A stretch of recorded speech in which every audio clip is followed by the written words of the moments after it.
I'm glad you guys know your hand signals to each other. Yeah, we have a language that we speak that only we speak. Mind melded. All right, I'm ready. So we always start our show also with just intro audio. Usually it's just something from the news or something. But since we have you, we thought if you're willing to just say something along the lines of, "Hi, I'm Greta Christina, and you're listening to Atheist Airwaves," or something snarky. Whatever you want. I like the snark idea. Are you good with that, Greta? Sure thing. I don't know if I can come up with snark off the top of my head, but I'll try. Yeah, I was gonna say that's like no pressure whatsoever. None. It's like none at all. Be funny right now. How awful is that? All right. Okay, let's roll. Stop it. All right, go if you want to go ahead and do. All right. If you want to go ahead and do that, Greta, and then we'll just go. Right now? Yeah, and then we'll just go straight into the theme song from there. Okay. This is Greta Christina, and you're listening to Atheist Airwaves right this very second as we speak.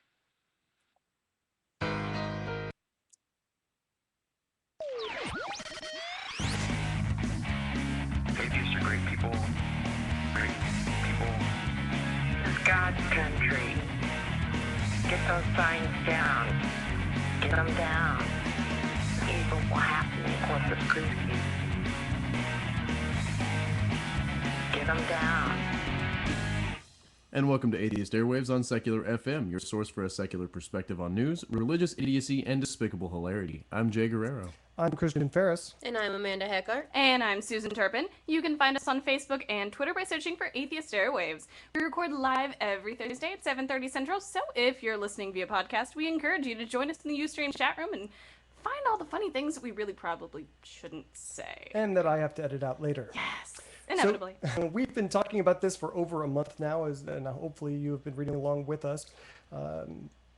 Greta Christina is an atheist blogger and author. She's been writing professionally since 1989 on topics including atheism, sexuality, and sex positivity, which is something that we talk a lot about on this show, Yes. and then even more disgustingly in post shows. She writes about LGBT issues, politics, culture, and a bunch more. Her recent books include Why Are You Atheists So Angry? 99 Things That Piss Off the Godless, and the book that we're going to be talking about tonight, Coming Out Atheist, How to Do It, How to Help Each Other, and Why. Thank you so much for joining us tonight, Greta. Oh, thank you so much for having me. It's my pleasure. We're really excited to have you. When you agreed to come talk to us, I think Susan did a little happy dance. I was stoked. Not even gonna lie. She went fangirl. I'm pretty sure Don't it was judge me. more than just a happy dance. Don't judge me. It was several around the house. I hate you guys. All right. Clue you all into a little secret. Writers with new books are very, very happy to talk with people. Easy targets. I like it. You do not ever hold back from inviting a writer to be on your show if they have a new book, seriously. Sweet. You're right. I imagine you live with a book long enough, you probably want other people to be talking about it. So it makes sense. Before we get started, I wanted to mention to the people in our chat room that we're actually going to give away a free copy of, well, it's not free to us, but it's free to you, of Greta Christina's book. So the best listener question we have tonight, we will send you a copy of the book Coming Out Atheist. We already have some from the Atheist Airwaves Facebook page, and we'll be scanning the chat room during the show. And I apologize for my horrible questions, Greta. Christian has issued a challenge for me to ask the best question because he doesn't think I can. No, I really don't think you can. But I'm going to try. No. Okay. I would like to point out, though, that if the person who wins the book is local, then you do have to come to a Corpus Christi Atheists meetup and get it yourself. Ooh, rules all of a sudden. Okay. Yes. We did the same thing with the Bill That's Maher true. tickets. That's true. Okay, so Greta, you organize your book into three parts: the why come out as atheist, coming out, and then helping each other come out. So I thought we'd maybe try and structure the conversation the same way and just let it, and then we'll mess it up along the way. Flow But from there, yeah. We've actually seen some studies that sort of support the idea that living as an out atheist is far better than, still being in the closet. So I guess really to establish things, why should people come out as an atheist? Well, the main reason is the reason that you just said. It tends to make our own lives better. I mean, there's a lot of other good reasons to come out, and I'll get to those in a minute. But the number one reason to come out as an atheist is because it is almost certainly going to make you happier. When I was researching this book, I read over 400 coming out atheist stories. Wow. And literally out of those 400 stories, one person said that they regretted having done it. Yeah. Everybody else said this was a good decision. Now, some of them regretted how they had done it. They regretted the time, the place, the tone of voice, whatever, the order that they told people in. But most, pretty much universally, no, again, there's a certain selection bias in who I talk to. I didn't do a super careful, scientifically, statistically accurate sampling when I was gathering these stories. But there is some research that is more carefully gathered, that is more academic, that backs up this assertion that when people come out of the closet, it makes our lives better. And it's not actually that surprising when you think about it. I mean, yes, there's a lot of anti-atheist stigma. There's a lot of bigotry against us. When you come out to people, especially if they're very religious, they may get upset by it. But living a lie is really hard. It's really stressful. Having to bite your tongue every time the subject comes up and you can't say anything. Wondering what's going to happen if people do find out. Like if you're out to a handful of people and you're worried about what's going to happen if the secret gets out.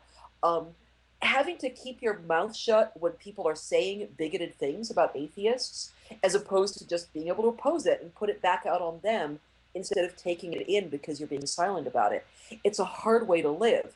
And this is something that we found in the LGBT community. This has been, lots of research has been done on LGBT people, and the same conclusion has been found, that as much as society is homophobic, biphobic, transphobic, it still makes people happier to be out of the closet. Also, being out of the closet is how we can find each other. It's how you can find a supportive community. If you're afraid that coming out is going to alienate you or isolate you from people you know, that may be true, but although that happens less often than people think it does, but coming out is how you're going to find people.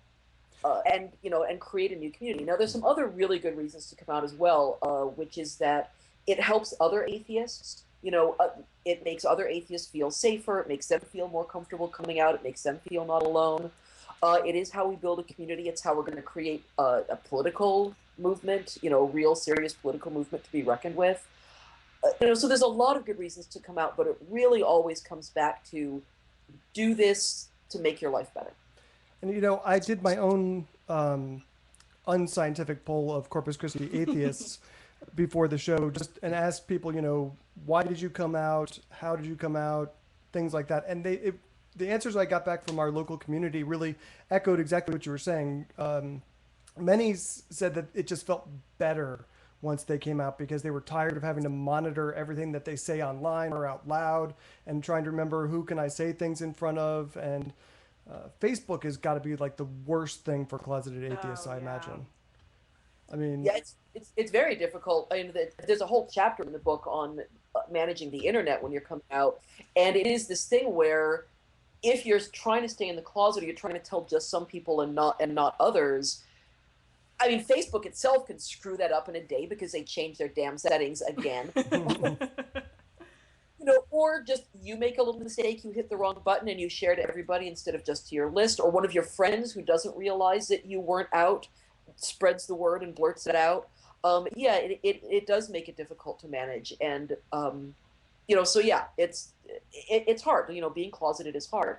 And now I will emphasize, and this is a point I make throughout the book, is generally speaking, yes, coming out will probably make your life better, but you know your life better than I do.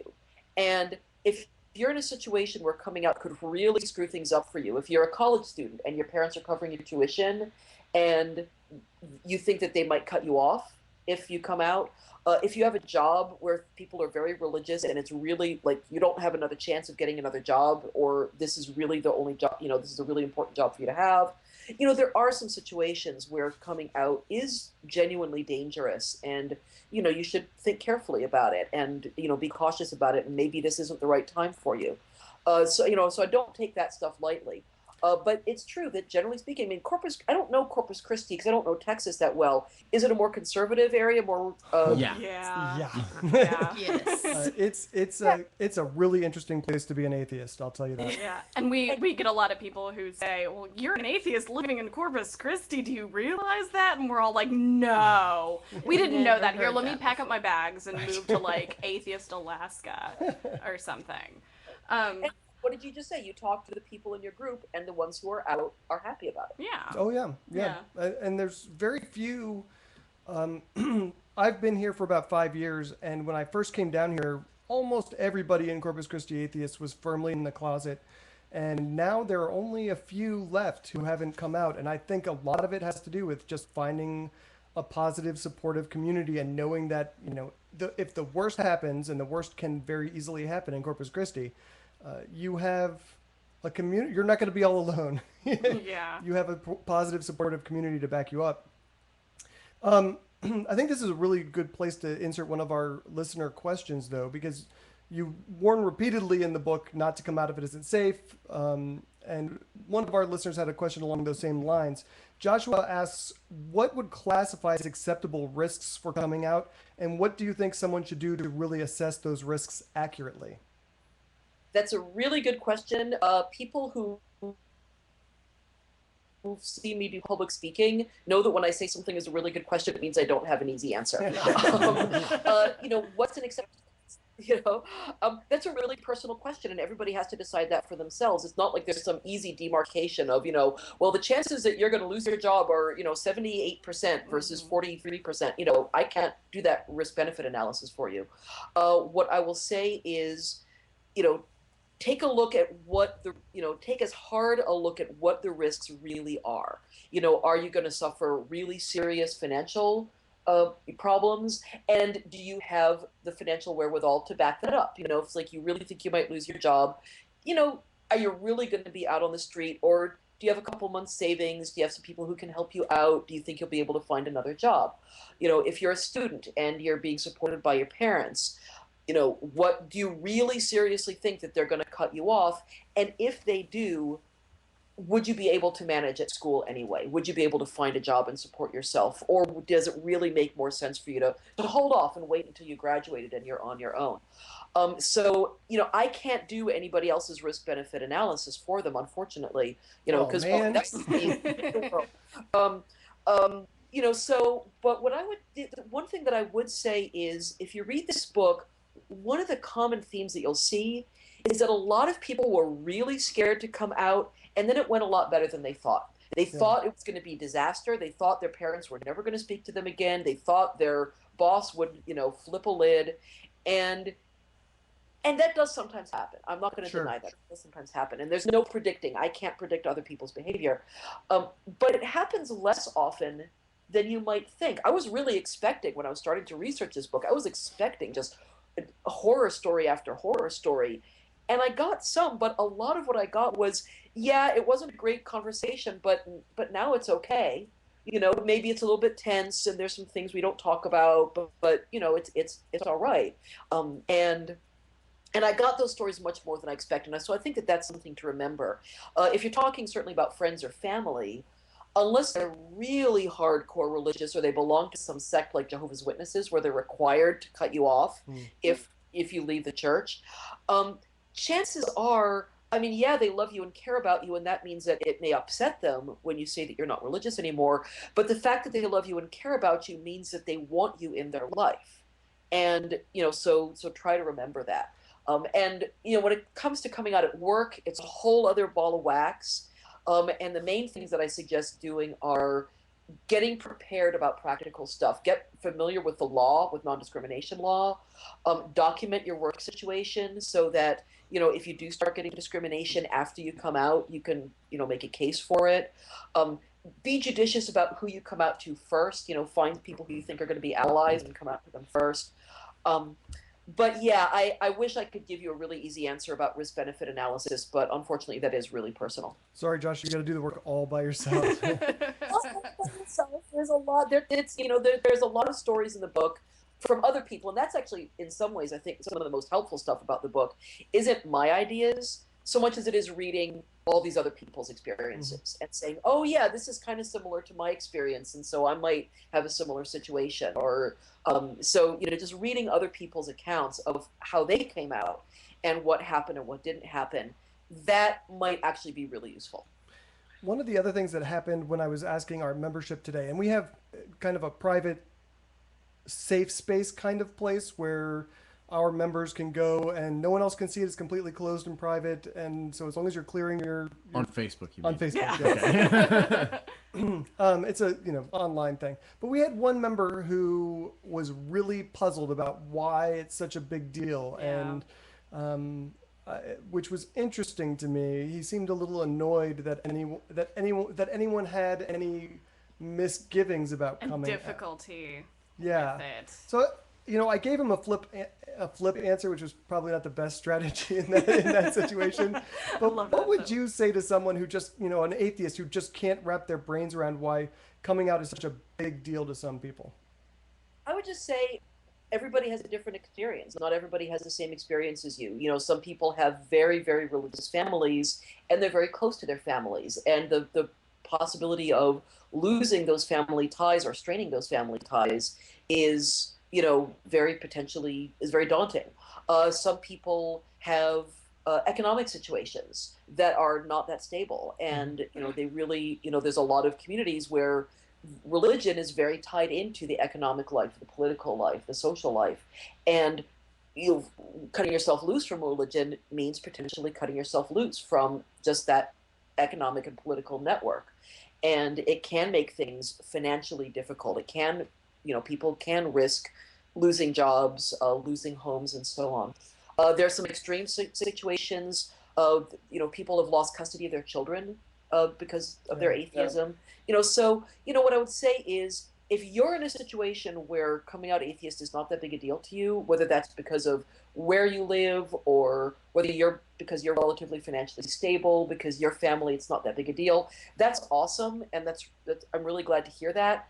But that's just not true for everybody. Yeah. We have different situations, and I do, part of being in an atheist community means being compassionate about and understanding about our differences.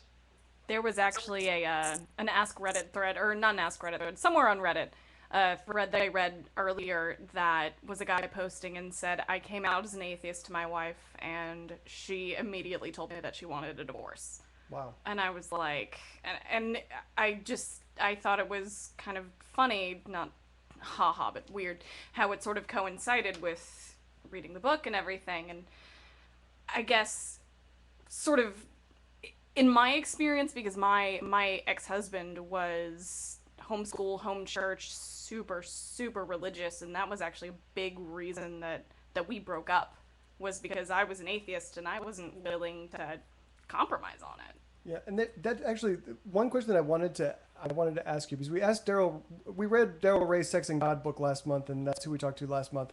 And one of the questions that we asked him was this: atheists purposefully pursuing relationships with theists, is that never, sometimes, or always a bad idea, in your opinion? I can answer that question, but I can also tell you there's somebody who you should get on your show. Okay, great. Dale, you know who Dale McGowan is? I do. Parenting Beyond Belief, Raising Different Thinkers.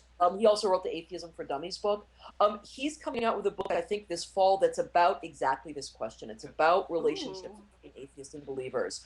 It is called In Faith and in Doubt, and he gets into this in great detail. And I talked with him for the chapter in my book, in my Coming Out Atheist book, on coming out to spouses and partners, and he also did a shit ton of research.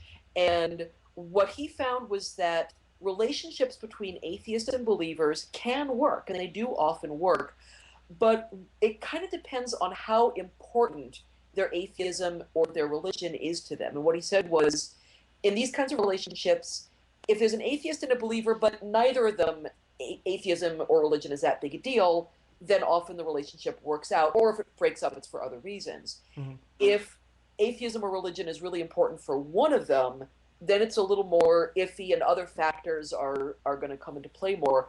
If religion or atheism is important to both of them, then that's when it starts to be very, very difficult. So I would say if you're dating and you don't want to limit your dating pool to other non-believers, that can work. But if you're really a die-hard atheist, it's like, you're reading all the books, you're listening to all the podcasts, you're, reading all the blogs, it's really you're ranting about how, horrible and ridiculous religion is all the time, that might be difficult. Whereas if it's just like, yeah, I'm an atheist, whatever, it's only just one part of my life, then relationships with believers might well work out, again, depending on whether their religion is really important to them.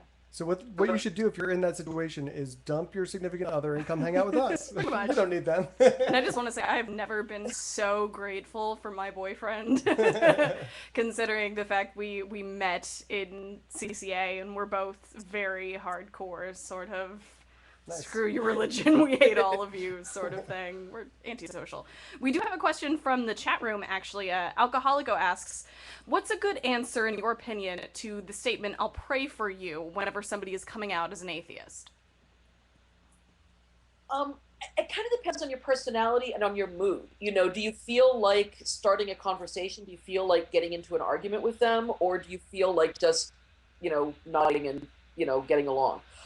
I feel like if it's totally reasonable to accept that sentiment for the intention behind it, which is, I'm thinking about you, I care about you. And so if somebody says, I'll pray for you, then I think it's perfectly acceptable to just nod and say thank you. Or if you want to have that be a coming out moment, you can say, I'm an atheist, but I appreciate the thought. Or if you feel like the intent behind it is more douchey, if you feel like the intent behind it is more passive aggressive, then you can say, you know what, I'm an atheist and not everybody prays. And especially if they already know you're an atheist, like if you came out as an atheist and they said, oh, I'll pray for you, I think that if you want to get into a conversation about that, you can say, you know what, you know that I don't believe in that. And so why are you saying that? Would you say if you're a Christian, would you say to a Jew, I will pray to our Lord and Savior Jesus Christ for you. If you're a Christian and and a Muslim said, oh, I will pray to Allah for you, and I'll when I'm at the mosque today, I'll be worshiping Allah for you and praying on your behalf. How would that feel? Would it feel actually friendly and welcoming, or would it feel aggressive? So if you feel like getting into it with them, I think that's reasonable. But if you don't, I think that's reasonable too, and we all kind of make our own decisions about how we navigate our relationships with believers, because there's a whole lot more of them than there are of us. Yeah. And not all of us want to be confrontational all the time. So, but I do think that you can be nice and still push back a little bit. I do think that you can say, I'm an atheist, just so you know that. But I appreciate the thought. I appreciate you that you're thinking about me and that you care about me. I think you just really hit the nail on the head by saying it feels aggressive, because it just clicked with me. When someone tells me that, oh, I'll pray for you, I get super angry at them. Like, you're being a jerk. Yeah. I've already told you I'm an atheist, or I don't believe. I would appreciate you not doing that. Or, and you go, oh, I'll pray. It is that aggressive stance, and that totally makes sense for me now. It can be, but I don't think it always is. Well, But that's the way the way she perceives it. Yeah. Okay. And I think it's always aggressive, but I do think that it's always entitled. Yes. It's always coming from this place of assuming that everybody else is like you.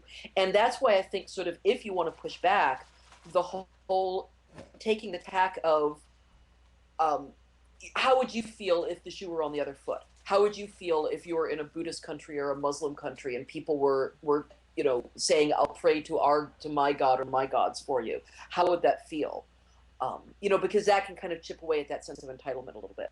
one of the things that you say repeatedly in your book, and this just kind of made this click for me, and that I really liked, is you talk about how saying I'm an atheist by necessity means you're telling the other person you're wrong about being about there being a God. And I think that this is kind of the reverse method of that. For a theist, they're telling you the same thing. You're wrong. Does that make sense? Yeah, no, that's a good point. I mean, it is one of the points that I make in the book, is that, we talk a lot about similarities between coming out atheist and coming out as LGBT, and there's lots of parallels. There's lots of good reasons why we should be modeling ourselves on that. But there are some really important differences, and one of those differences is that there's no way to say I don't believe in God without implying if you do believe in God, you're mistaken. You know, atheism, it's not something that's subjectively true about yourself the way being gay is. It's a conclusion about the objective world and what is and is not literally really true out there. But your point, and so it is always a little bit confrontational in a way that coming out gay isn't necessarily. But you're absolutely right. The reverse of that is true as well. If somebody, you know, tells you that they're a believer, they're telling you that you're wrong. And not just that, if they're a Catholic and they're talking to somebody who's a Baptist, you know, if they're a Methodist and they're talking to a Lutheran, they're still saying you're wrong. And they may be, you know, there's some people who are all interfaithy and hand-holding and kumbaya about it. And, oh, we're just seeing different sides of the same God. But the reality is that religions are all really different, and there's significant differences. So, you know, I think that, you know, that yes, we're telling them that they're wrong, but there's nothing wrong with that. They're saying the same thing. And certainly if you've just told them that you're an atheist and they're saying, I'll pray for you, yeah, they are sort of saying you're mistaken. I think it is worth remembering that we're saying that to them too, and that it is a little confrontational just by its nature. But I don't think there's anything wrong with that. Let's move on to the next part of your book. I mean, we've kind of been all over the place, but the second part of your book is why you should come out. The first part is why you should come out. The second part is the process of actually coming out. I know. Since the book's only been out, you know, less than 2 months at this point, have you had anybody who has contacted you, anybody who's read the book that has said, I read it, I loved it, you know, it helped me come out as an atheist to my friends, to my family, to the people at work, you know, have you gotten a lot in terms of feedback on it? I haven't gotten a ton, but I have gotten some. I have had people contact me and say that, you know, they came out, you know, or they're about to come out because of the book. My favorite of the stories actually was somebody who commented on my blog saying, I came out to my family because I read this book and I used this book to help me do it, and I found another family member who was a non-believer. And that happens a lot, actually. It's one of the best things about coming out as a non-believer is we find people in our lives who are also non-believers and they haven't been telling anybody either.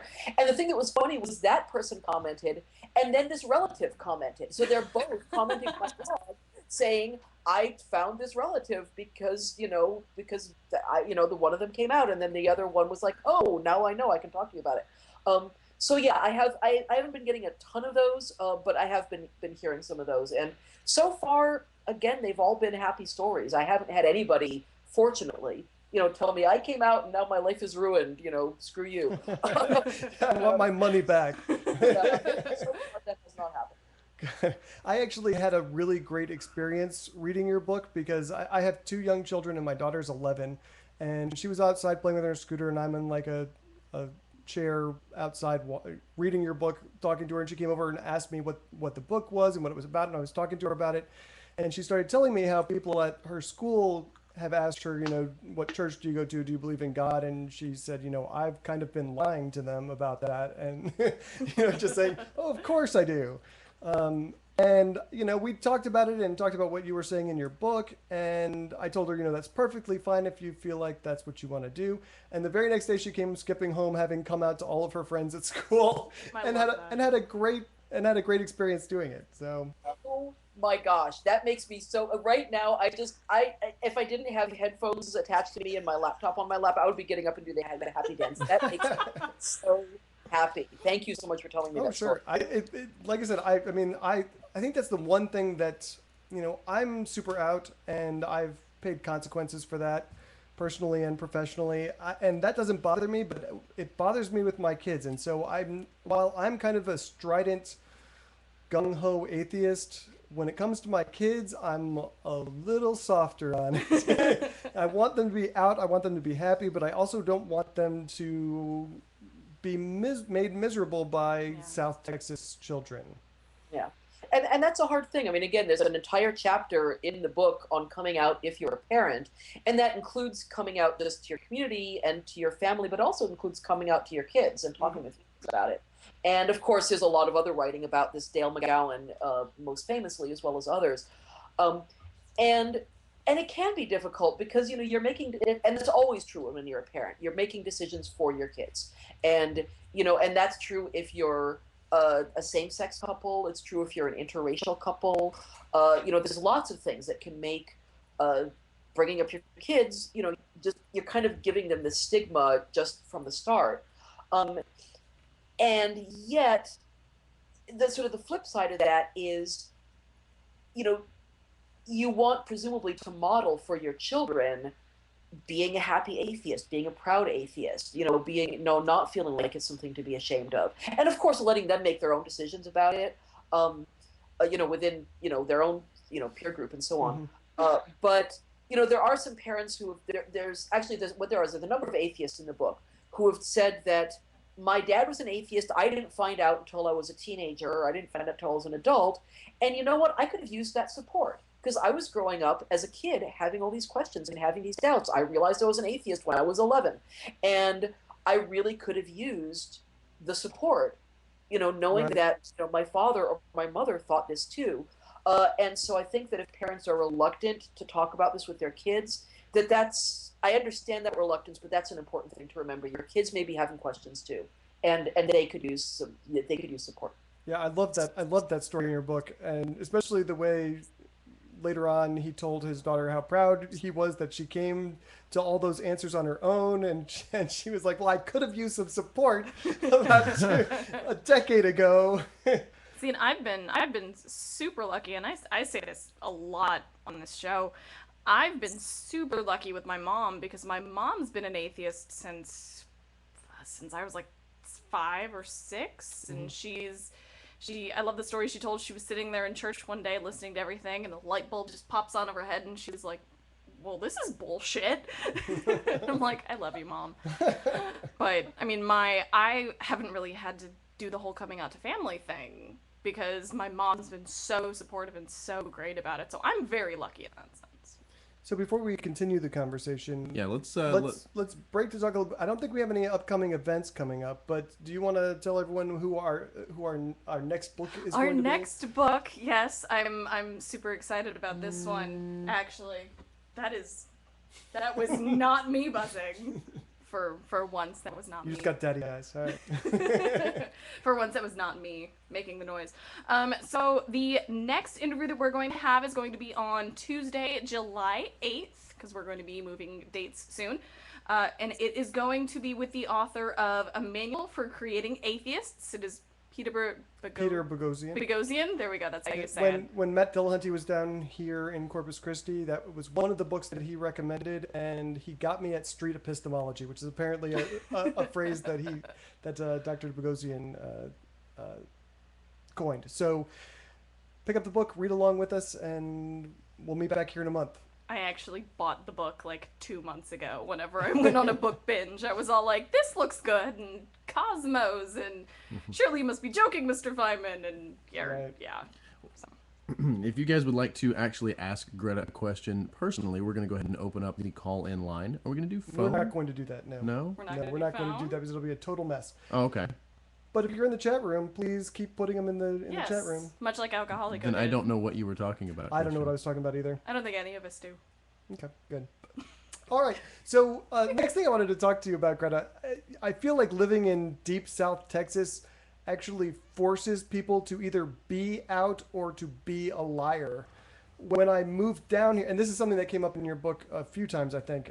When I moved down here about 5 years ago, I was constantly bombarded by coworkers, by neighbors, by my people that I've met at school. What church do you go to, and all of this stuff. I feel like I'm coming out all over again on a constant basis down here. Is that, I guess what I'm curious about is I've never noticed that anywhere else. Is that something you deal with in a place like San Francisco? There's different assumptions in San Francisco. In San Francisco, you don't get what church do you go to. It's more, what sign are you? Oh. Oh, no. more new agey, astrology and reincarnation and energy, all that kind of stuff. It's very new agey. But there is, but there is still kind of an assumption uh, of religion. Actually, a friend of mine, Rebecca Hensler, she runs the Grief Beyond Belief. She founded and runs the Grief Beyond Belief online support group for grieving atheists.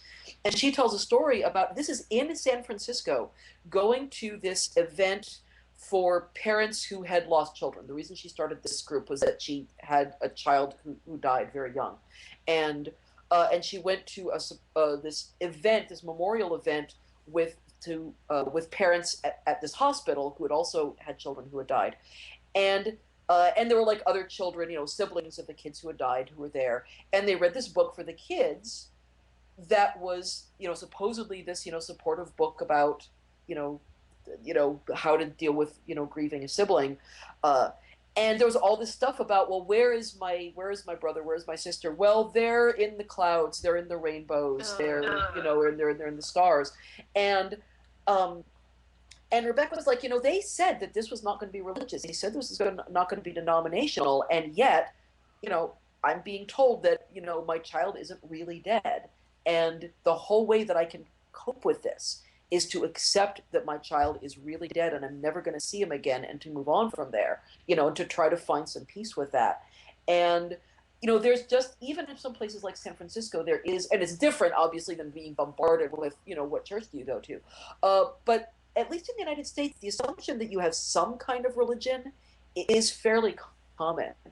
And you're right that what goes along with that is that, and this is a kind of story that comes up again and again in the book, is that even if you're trying to just kind of stay quiet, you're trying to stay, you're trying to stay closeted, you're trying to just not talk about it very much, people will force you into a situation where you either have to come out or you have to actually lie.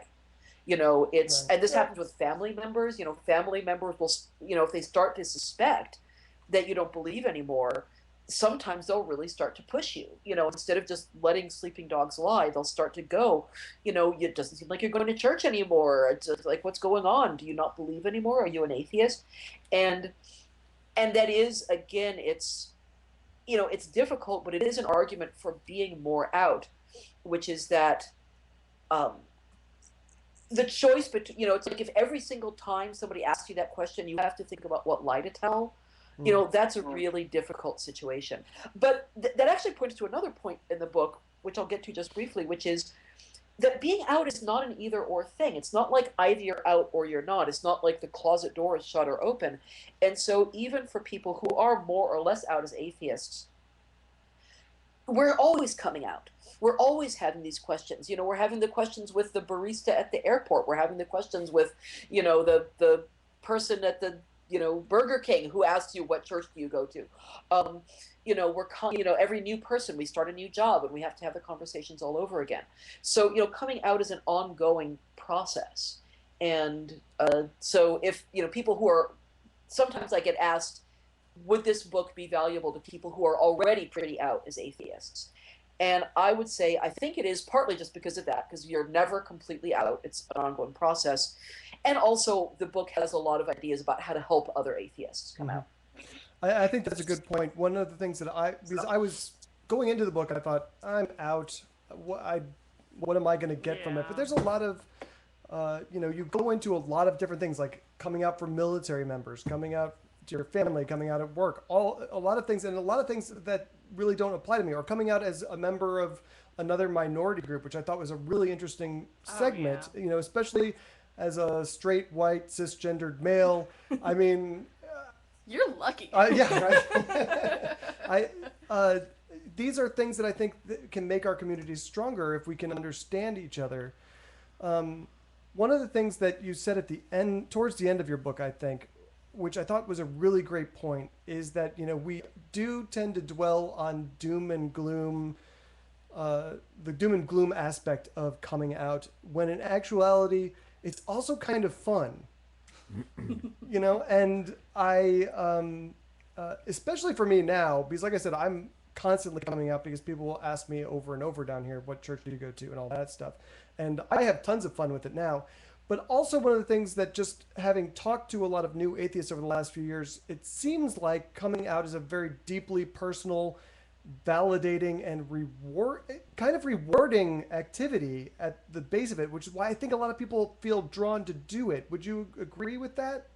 Yeah, I think that's not universally true, but I think it's certainly very common, especially for people for whom, who did have a very intense religious upbringing or who have intensely religious family or friends, that the coming out atheist experience can be very dramatic and therefore can be very, like, I don't know what the word I want is, very, very identity shaping. It's like it's kind of one of those life markers that you look back on as this is this moment where I became who I am now. And of course it's not a single moment, it's a series of moments, but there's some people for whom that's not true. There's some people who was like, yeah, my parents were atheists, I grew up in New York City, whatever. But it's certainly true for a lot of people that it is just kind of this, intensely life-changing experience. And also that it is, even though it can be heartbreaking, it can be difficult, it can be upsetting, it can also be fun. And once you've gone through the trauma, the experience of being out can be really fun. It's like even if the coming out process itself is difficult, just being yourself and being comfortable in your own skin and not having to always parse your words and worry about who said what and who knows what and what could they do to me if they told, and just being able to be out and being able to, like, when somebody asks you what church you belong to, you can have this snarky conversation if you want to, or you can engage them if you want to. You could say, I don't go to church. Why do you go to church? What church do you go to, and why do you go to that church? If you want to, and if you don't want to do that, if that doesn't seem like fun to you, then that's cool too.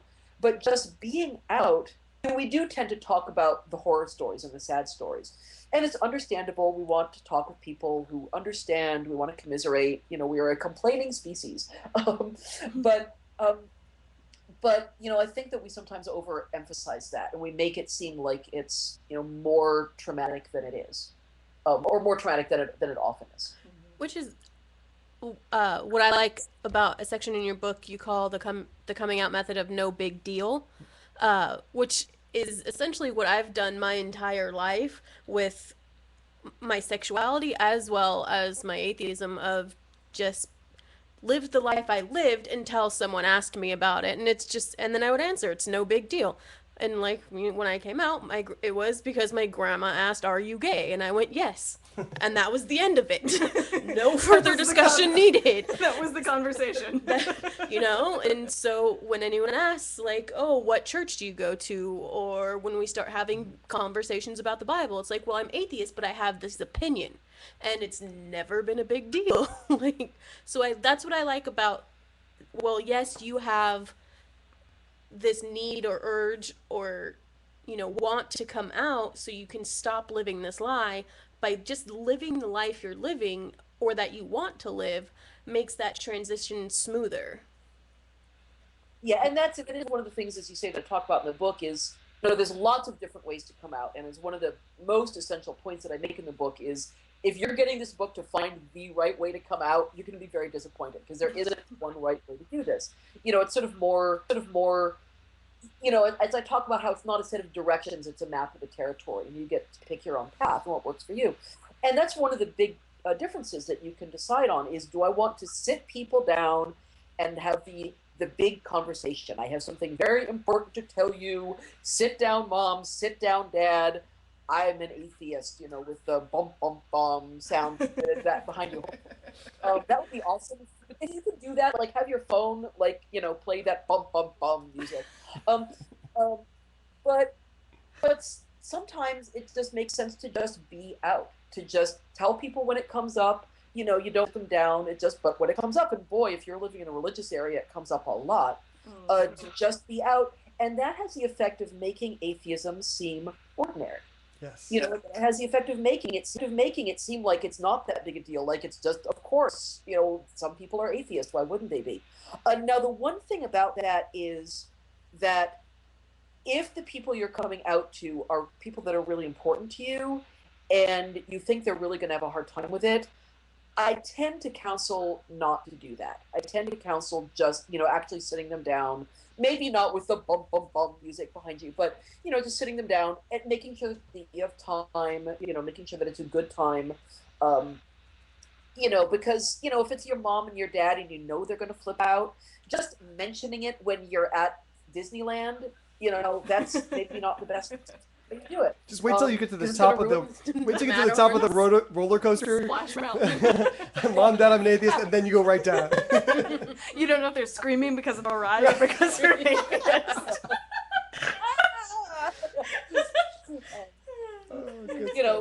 But that's the kind of thing where you don't have to do it one way or the other all the time. You can sit some people down and have the serious conversation, and with other people, just drop it into conversation when it seems appropriate. So one of the more interesting points in the book for me was you acknowledged biases that you and the people who sort of shared their stories with you, like the biases that we hold. And that one kind of stuck with me, the one that was sort of rationalizing the decision. And can you sort of talk about the biases and that sort of thing for the listeners who haven't read the book yet? Sure thing. So there's an entire chapter in the section on why to come out as an atheist. There's an entire chapter called "Should You Even Come Out at All?" And that's where I talk about, that's where I sort of give the cautions, that, this isn't, it's all the caveats, because, most of the book, it's encouraging people to come out. I tend to assume that people who are buying this book want to come out, and that's why they buy the book. But one of the things I talk about is that I have some biases as a writer. And even though I did this research, I read these 400 coming out stories, there are some biases in that. And some of it is, again, I didn't do this really super rigoristically accurate sampling of atheists around the world. And I did try to cast a very wide net. I didn't just put up a notice on my blog and, that would have been ridiculous. It's like, here's what readers of Greta Christina's blog think about coming out as an atheist. I made a point of getting lots of other people people I know in the community to spread the word about the project, so it wouldn't just be people who read my blog. I read a lot of other websites, I read a lot of other books and so on, but there's still there's a sampling bias, it's not a statistically accurate sampling, but maybe even more important than that is that human beings, the way our brains work is we rationalize our decisions. And pretty much any decision we make, the second we make it, our brains tell us why it was the right decision. And that's universal, that is universally true for all of us. And it's, of course, a lot of what reinforces religion. A lot of us talk about how rationalization bias reinforces religion, and even if you believe things that are completely ridiculous, your brain is very good at contorting. And the more you've invested, if you spent 40, 50, 60 years really invested in your religion, that makes it very hard to question that decision. Well, the same is true for us. Once we've come out as atheists, of course we're going to think that it was the right decision, because human beings always think we've made the right decision. Oh, yeah. They're bad at really analyzing, was this the right decision? And so I feel like, now, even with that, I think that the research backs up that coming out makes our lives happier. The research that has been done backs this up. Certainly the research that's been done on LGBT people backs this up. It isn't just self-reporting, by some whatever objective standards of happiness there are. This does seem like this is the case, but I feel like it's important to say, yes, out of the hundreds of stories I read, only one person said they regretted it. That might be true if you asked 400 people who had cut off their own big toe. No, of course I know that was the best decision I ever made in my life. We do that. I have to tell you, that part of your book really messed me up for about 3 days, because I just sat there and I was like, oh my God, what if this whole atheist thing was a huge mistake? And I've just been fooling myself for decades. And all those pesky Christians were right. That's going to be the shittiest thing ever. You want to know what will really blow your mind? There's a very good book called Mistakes Were Made But Not By Me. Yeah. It's about the process of rationalization. It's by Carol Tavris and Elliot Aronson. And it's all about this process of rationalization. It's all about this thing about how our brains always rush in to tell us that whatever we did was right. And it's got all these examples. It, breaks down exactly how this works. And for a week after reading that book, I was paralyzed. I couldn't make a single decision. And I was paralyzed, and I was horribly ridden with guilt over any tiny mistakes that I made. Oh. It was like my wife was just like, "Will you shut up? You do not have to apologize to me for 15 minutes because the fish was overcooked. Please, just shut up." You're fine. Don't worry. Is if we don't rationalize, we will be paralyzed. We'll never be able to make a decision. We'll never be able to move forward. But it made me really realize, oh yeah, I do this all the time, and I don't realize it. Yeah, that freaked me out. All right, so I want to get to a bunch of our listener questions. Sure. So you have an entire section of your book devoted to coming out to work, and one of our listeners, Bill, asks, how do you handle a religious right-dominated workplace that finds out about your atheism, and and then additionally he wants to know how to avoid being witnessed to every 5 minutes. I don't know that you can do that, dude.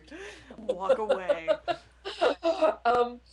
Well, if the question is how do you handle it once the cat is already out of the bag, that's a different question from how do you come out before the cat is out of the bag. Right. My best advice, and again, there's an entire chapter which I can't encapsulate, but if you're starting to come out at the workplace, first of all, document your work situation. If you think it's going to be a problem, if you've been getting good work reviews, document it. Even if you've been getting good verbal reviews, there are ways to document that. It's like send an email to your family saying, "Hey, Ron said I did a great job at the warehouse today. Let's have a drink to celebrate." So that way, if you do have a hard time later, you'll have the documentation that they thought I was doing a great job until I came out as an atheist, and only then was it a problem. So document everything. And just find out what the laws are, in not just nationally, but in your area about workplace discrimination. And then identify the people who have some sort of position of authority and who you think are likely to be supportive or sympathetic. And supportive or sympathetic doesn't mean necessarily you think they're atheists. It can just mean that they're people who care about fair play. They've shown that they're generally fairly broad-minded, or that they just care about the damn law. That they care about not being sued into the next century. It's like talk to somebody in human resources, who, even if they're a super hardcore fundamentalist Christian, they know what the law is about, workplace discrimination. So find people who are going to be simpatico and who have some kind of position of authority. And authority, again, doesn't have to mean your boss. It can just mean, again, human resources or just somebody who's very respected. Come out to them first and get them used to the idea, and then once they're okay with it, then start coming out to other people. As far as how to deal now, if the cat's already out of the bag, the main thing to do is to be calm but firm, to draw boundaries calmly but firmly, and insist on fairness. If they're witnessing to you, you can kind of either go two directions. You can either say, if you're going to witness to me, I'm going to witness right back to you. And I'm going to, have this argument with you about the 10 different reasons, and then the 10 other reasons, and then the 10 other reasons why your God is bullshit. Or if you don't want me to do that, can we just drop this? And I think that that's possibly the most important principle to remember at the workplace is fairness. If they're proselytizing to you, you should be able to proselytize to them. If they're asking you not to talk about your atheism, then you should say, that's fine, you don't get to talk about your religion. If you want to put up a notice on the office bulletin board about atheist events, and they give you a hard time about it, then you say, that's fine, I won't put it up, but you don't get to put up your church bulletin either. So that is the main thing to remember is fairness. And if they're witnessing to you all the time, and some of what you can do is say, look, I'm trying to get some work done here. It's like, this is a workplace. You might be able to get, depending on if your boss is one of the people who's witnessing to you, then that's a different problem. But if your boss or your supervisor just wants you to get some damn work done, get their help and get them to say, he has a job to do or she has a job to do. Can you please just let them do their job? So focus on professionalism and focus on fairness. And if it's really getting bad, I think pretty much every state has an equal opportunity employment commission or some version of that. So talk to them and find out from them what the laws are in your state about, religion in the workplace, and get their help. And be very careful if you're here in Texas, because they can fire you for no reason whatsoever and not tell you why they've done it. So document is a really good idea, especially in Texas. At will employment, yes. So we actually. Sorry, go ahead. Go ahead. No, I was moving on. You had something to add. I was just moving on. For exactly that reason, there's a lot of states where you're at will. They can just fire you for whatever reason, except they can't fire you because of your race, your gender, your religion, or a couple of other things.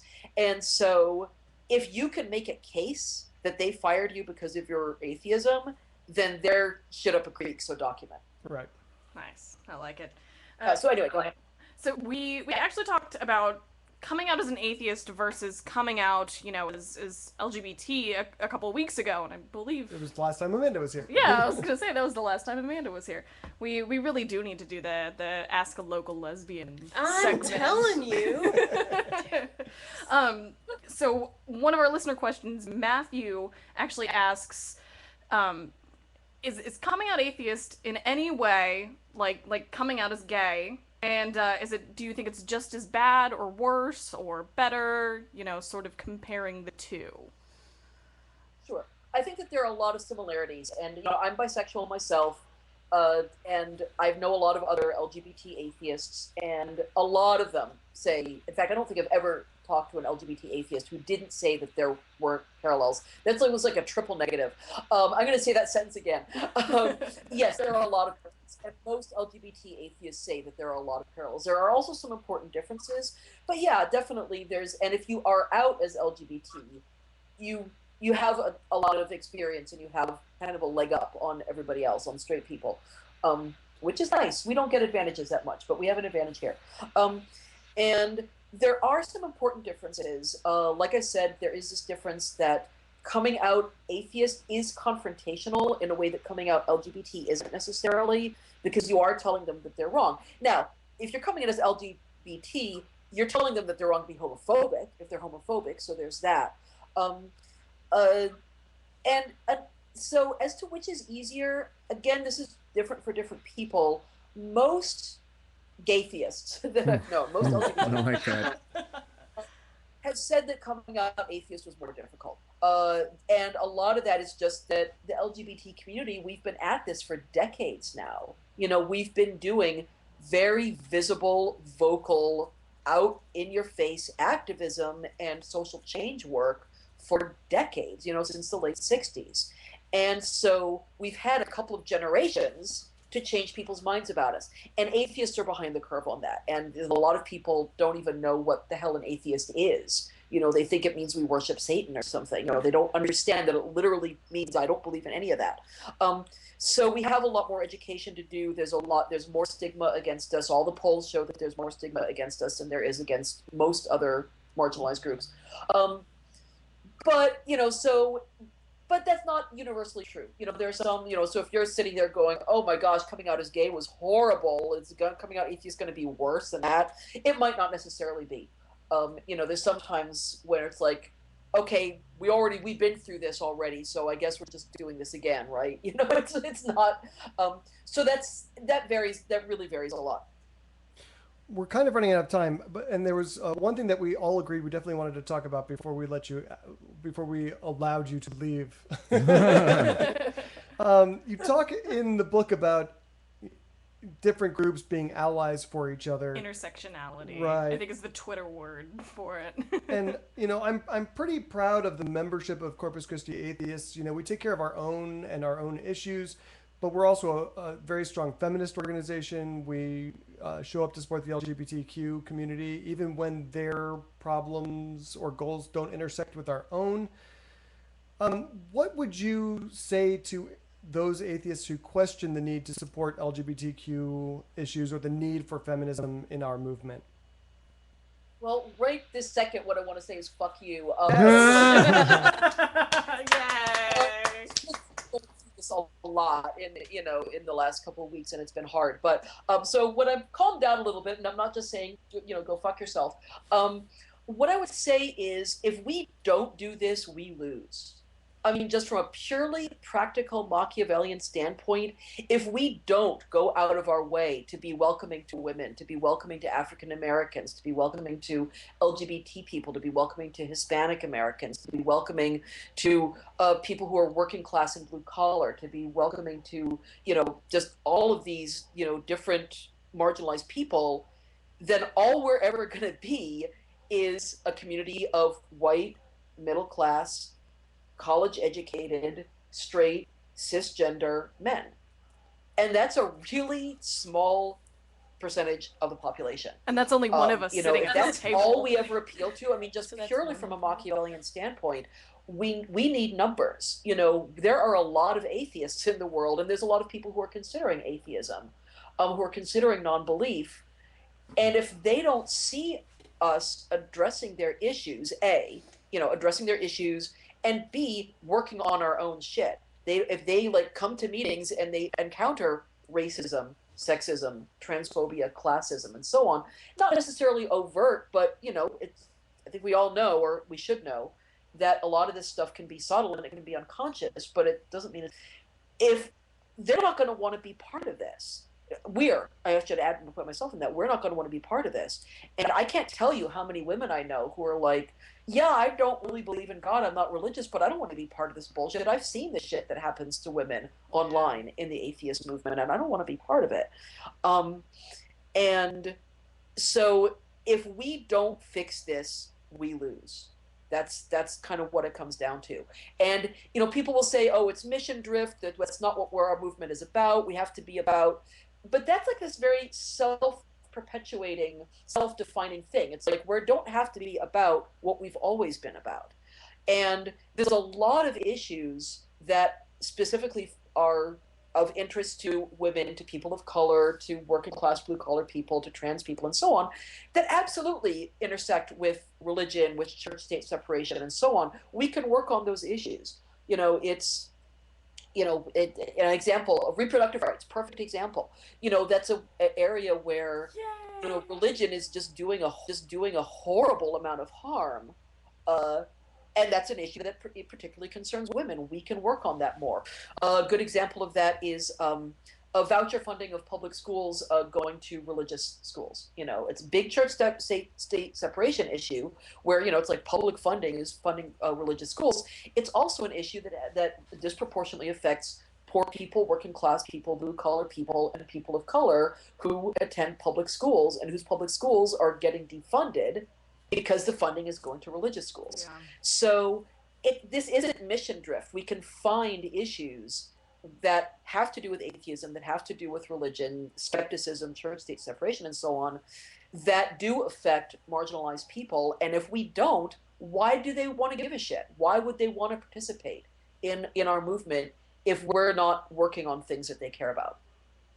I know there's a lot of us in CCA who this year, last year, and the year before, we did the Lilith Fund and National Network of Abortion Funds Bowl-a-thon. I've done that the last 3 years. Amanda did it this year. Another Amanda did it the last 2 years.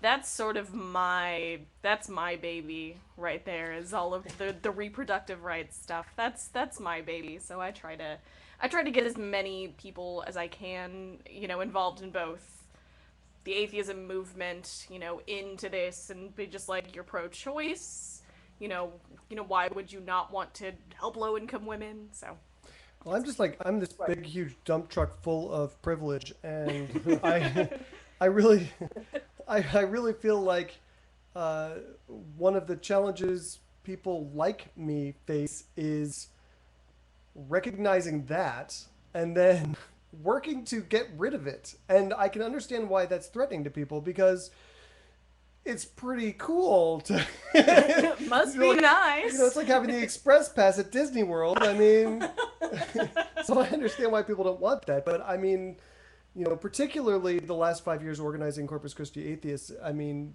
looking at it through the lens of exactly what you're talking about, which is why would someone who is being treated like a second-class citizen come back to our organization, come back to our movement? And there are not a lot of atheists in this world.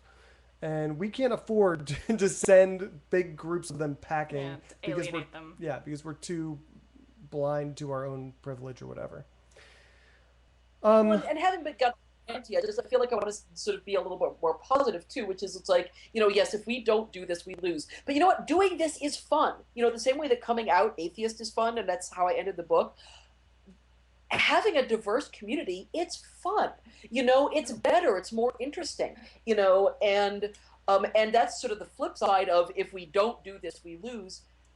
We have been making an effort. I've seen a lot of local groups, student groups, big organizations, online communities really make an effort in the last few years to be more inclusive, to be more welcoming to a wider variety of people. And you know what? It's paying off. There are more women participating. It's like, there are more people of color participating. And we need to do more work on that. We need to get better.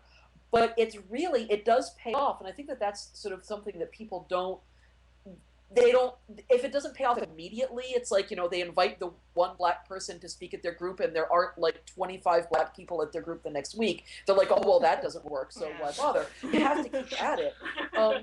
But it does work. It does pay off, and it makes your life more interesting. It's like not being surrounded by 100 people who are exactly like you. It's challenging, but it's so much fun. And I think just, a final note is just that I do think that being open to realizing that we all are indoctrinated, and you say this in your book too, in a sexist, racist society. And if you stop being defensive about it and just are open to the fact that you're going to say messed up stuff from time to time because you were raised in this culture, it's a better way to live. I mean, I've had people after our shows, and some of them are in the chat room right now, who messaged me privately and said, hey, your privilege was hanging out there. And, I didn't always agree with what they were saying, but taking it thoughtfully and looking at things from other people's perspective only makes this planet a better place for everyone, I think. So do you want to talk a little bit about where people should get your book? I know you have some preferences around that before we let you go. No writer ever wants to tell people where to buy their book. Are you kidding? No.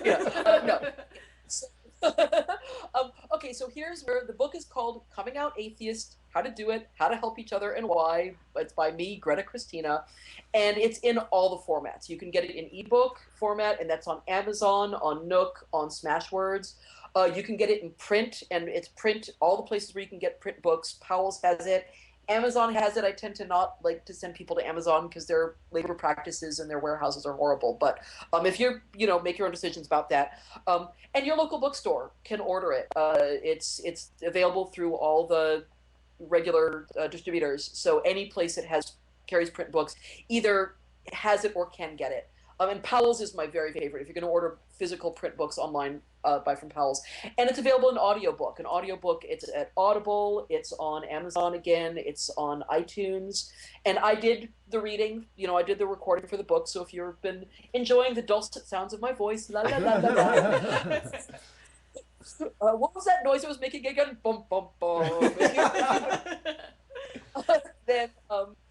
Then you might enjoy my audiobook. So yeah, all the formats, and other than something of a preference for people to not buy physical items from Amazon if they can avoid it, any damn format you want, buy the book, print, ebook, audiobook, all the ways. It's all good. One more question, I swear I'll let you go. How horrible is it to make how horrible is it to make an audiobook? That must just be awful.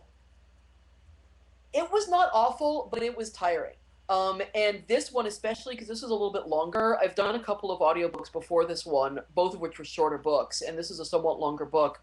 And it's not a tome, it's not War and Peace or anything like that. But it's fun, actually. Doing an audiobook is fun because it really re-engaged me with the book. When I was doing the recording for the audiobook, it had been a while since I'd written it, and I was like, I had been doing all these like tiny little nitpicky edits and proofreading, and I was kind of sick of it at that point.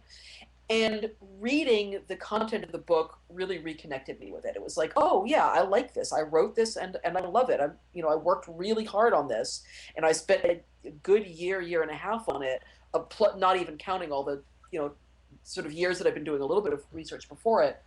And I love it. But it's tiring. Sitting in a recording booth for 6 hours every day for a week, which is what I did, it's physically exhausting. And so yeah, if you ever do audiobook recording, be prepared for that. Do not plan anything for the evening for the days to do it. But so it was exhausting, but I actually really loved doing it. Awesome. All right. I know we've been talking for over an hour and we kind of peppered you with questions. Is there a question that sticks out to you from our viewers as the best one, or should we just pick it? I mean, they were all good. They were all good questions. Probably the one that I enjoyed answering most was the one about work, about coming out at the workplace, because it's so nuts and bolts. A lot of this book is very nuts and bolts. It's like, it's sort of some grand theory and, theory about relationships and so on, but a lot of it is very nuts and bolts. And that's what I really like to get into, is just, here are some very practical, down-to-earth advice for what to say and when to say it and how to say it. And so I really enjoyed answering that question for no other reason than that. Awesome. So congratulations, Bill. We'll get in touch with you Yay. in our chat room to get your address and send you a copy of Greta's book. Oh, he's actually out of town right now. Is he? Okay. Yeah. It's not going to stop us from making him to come get it. Good point. All right. Thank you so much for joining us, Yes. Greta. We Thank you, really Greta. enjoyed Thank this you. conversation. Oh, you're so welcome. Thank you so welcome. Thank you so much for having me. This was a ball. All right. Yay. Take care. Have fun. Bye-bye. Oh, and don't die. We didn't get a chance to explain that that's your thing. That's Now I'm just how thinking you know that's a Jay threat. likes. God damn it, Jay. I just got threatened by an atheist podcast. By someone who was surprisingly silent the whole time. No good questions from Possibly Jay. sleeping. Who caught it? Who called it? Wait till I post the picture of Jay during this. Sleeping. I'm very, very quietly keeping to myself over here because I really had nothing to add. Yes, well, I called it. I could have been obnoxious. You could have been. I should probably. Can y'all continue talking about nonsense? Because I'm going to check my yeah. blood sugar. Okay, you check your blood sugar. So I'm you gonna can edit log. it out. I'm gonna log out of my private Skype and log into the real Skype. So if anyone wants to call in, especially if you want to talk about coming out as an atheist or any of that stuff, why can't I figure out how to do this? By the way, screw you. I asked you 4 times what you were asking me to say. I know. That was totally my fault. And I'm like, we're really gonna do that? That's how is that gonna work? I Phone? I couldn't figure out what your hand gestures meant. So Corpus Christi Atheist meets every Sunday at 5:30. This weekend we'll be meeting at B&J's. It's not B&J's. It's No, Executive it's Surf Club. It's a surf club weekend, and I actually remembered that. It's amazing. If you don't know where that is, visit ccatheist.com for a listing of our public events. If you're interested in connecting with our affiliates, visit southtexascor.com, and you can find our sister organizations. That was supposed to happen way earlier in the show. Yeah, that's what I was hoping you were going to say. But anyway, and now I know why we were having such a hard time with Greta Christina, because she friended the Atheist Airwaves one, and that's not where we were talking to her. Okay. So we're going to move on to news, but if anyone wants to call Skype in, you can Skype us at Atheist Airwaves, and we will take your calls on the air. So if you have anything you want to say about coming out, let us know. Let's move on to some news, guys. Sure. Let me bring up Are you the bringing up actual your show stuff? sheet. Well, let me talk about this story while you do that, Susan. So this week, the New Heart Baptist Community Church in La Mirada, California, has broken from the Southern Baptist Convention and embraced marriage equality and the LGBTQ community into their church. The change came about when Danny Cortez, who is the lead pastor of the church, announced that his son had come out as gay and that his own views on homosexuality had changed as a result. Of course, because that's the way it always happens. Yeah, their views on things are only going to change whenever it directly affects them. Right. Whenever, I hate that. At the same time, I mean, I'm super happy anytime we get some people from column bigot into column normal awesome. people. Column awesome. Not, Yeah. not Column as awesome. bigot, because they're still probably bigoted for other things as Okay. well. Well, so. at least the part of them is in column awesome. Like We're not going to ask what they're part. left No, this is a victorious story in most ways, because the church, they basically held a vote to say, are we going to kick this guy out because he's changed his views, or are we going to embrace it? And they decided to embrace it. They changed the official, I guess, stance for the church on gay rights. Yay, win. Yeah. And it was not unanimous. I mean, there were people who were very upset about this. Yeah. So, good on them. Baptists of all people. I know, right? Right. Like, Baptists, I went to a Baptist church for a long time. They are some crazy, judgmental nutters. Fruit bat crackers, I was nuts. going to say, the fruit rat crackers.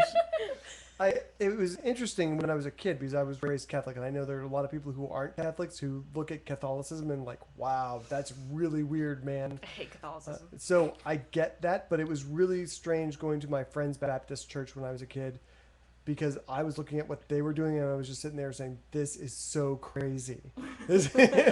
Sitting in my little Catholic, transubstantiation land, and I was looking at what they were doing, like full immersion baptisms and Yeah. all this weird stuff.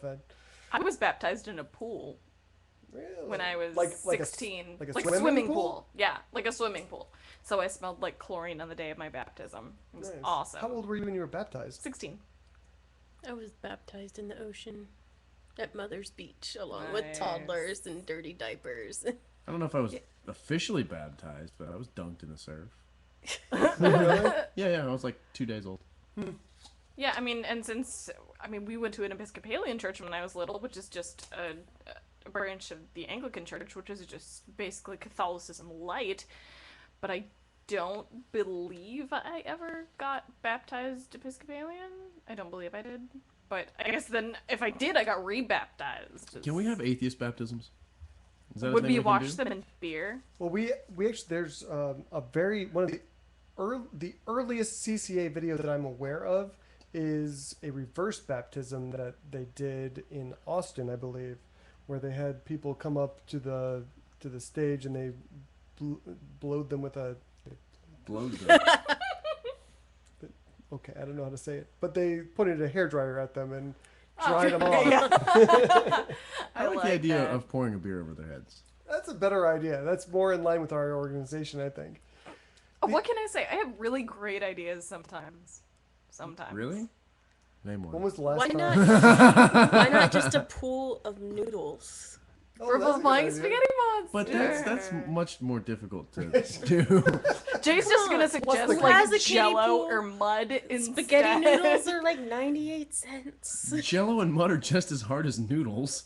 If we did it in someone else's pool, like we just trespassed, Oh, okay. and just went to someone else's pool, threw the noodles in, baptized everyone, and split before the cops got there, okay, because then they'll have to clean that crap up, Are Anyway. we just like dunking like hard uncooked noodles in the pool? I guess. 'Cause that would be I was pretty fun. thinking more like a kiddie pool and just letting the noodles soak in water for a while. You think too small. We got go big or go home. Dream big, man. Dream big. That's gonna be a lot of spaghetti.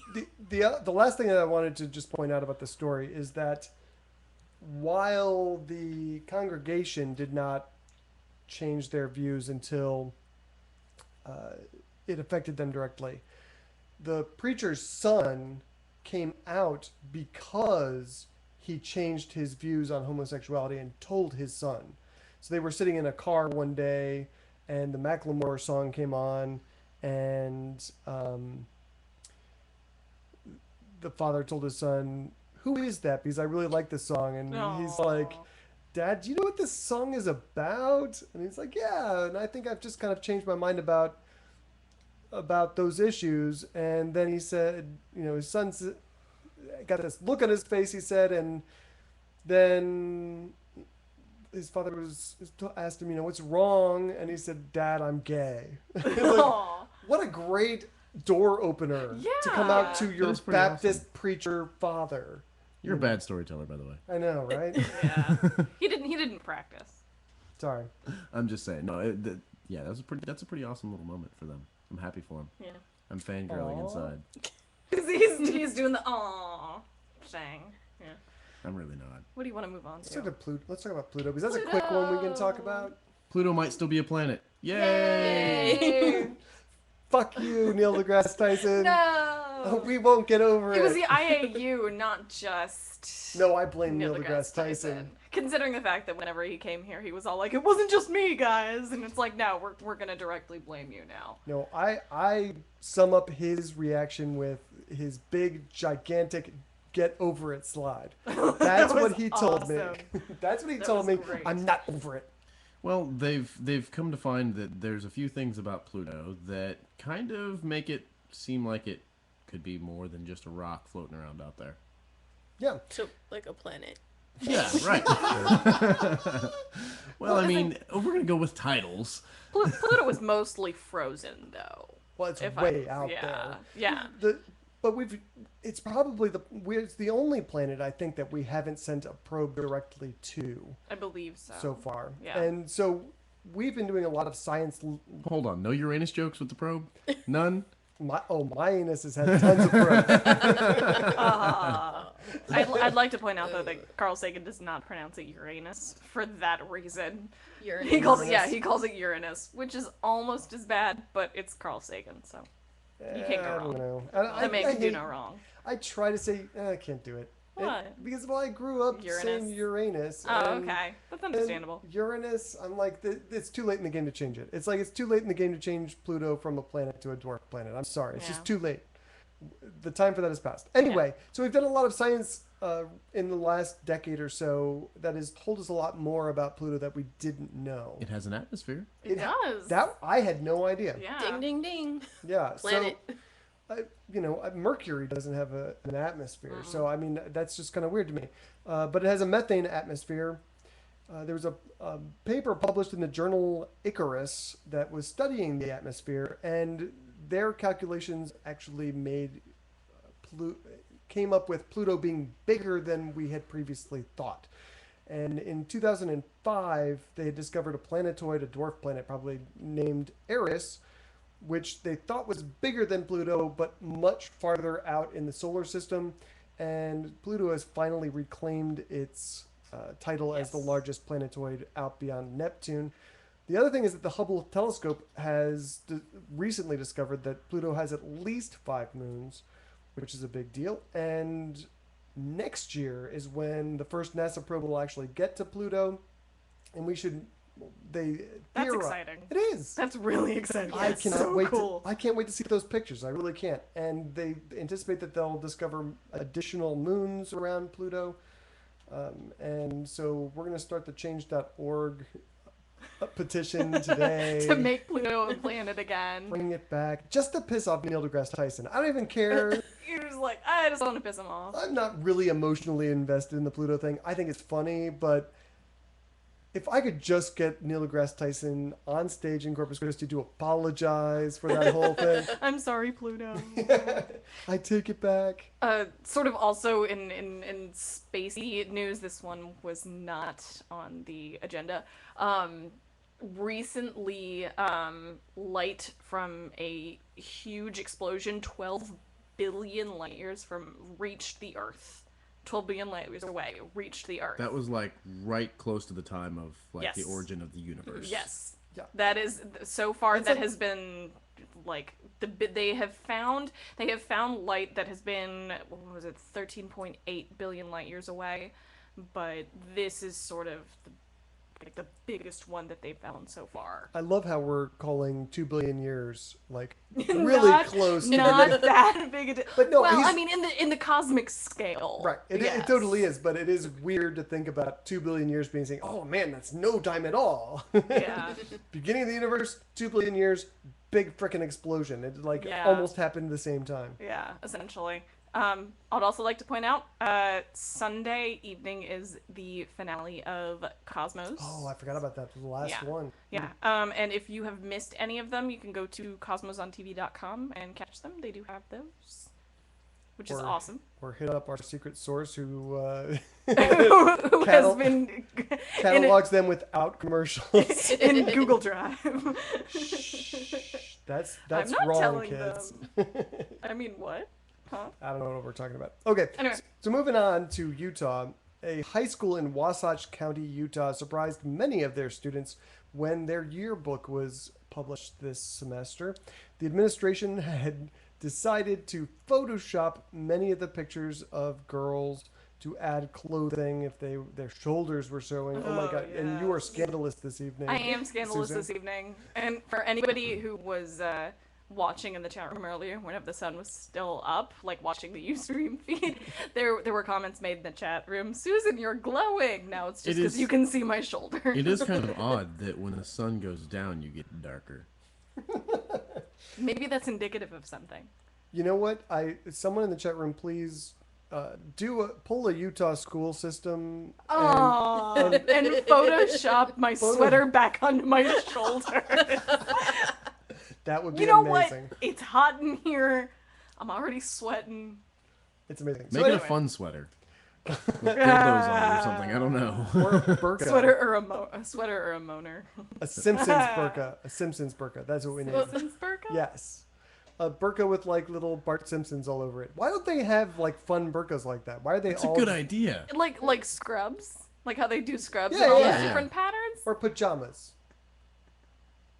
That's a good idea, actually. We should market these to the Middle Fun with East. burgers. They do have pretty ones in where it's allowed, because there are some Yeah. that it's like black is the only allowed Or color. blue. Yeah. I see a lot of blue. There was a girl that I went to high school with that wore a burqa. Well, she still wears it actually, and she wears them in all different colors and everything. The seriously, there were maybe 3 of them at my high school the whole 4 years I was there.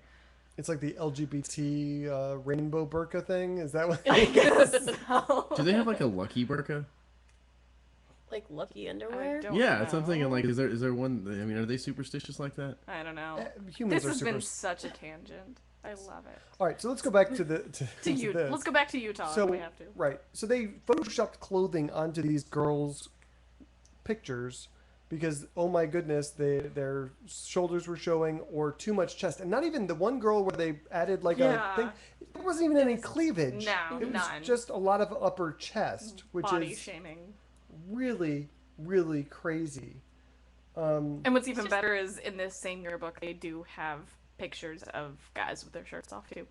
And Well, the thing was, like, the controversy is they're picking and choosing, so they're not doing this to all the girls. They're not doing, like, other girls are wearing similar outfits right. and aren't having their photos And shopped. the school district admitted that they only captured about 50% of the girls who were quote unquote out of dress code, which I kind of want to and kind of don't want to see why they were making the determinations because I'm really afraid of why they let some go and some not. Yeah. I bet you it's something disgusting. Ridiculous Probably. beauty standards. Yeah. I don't know. I like the upper chest.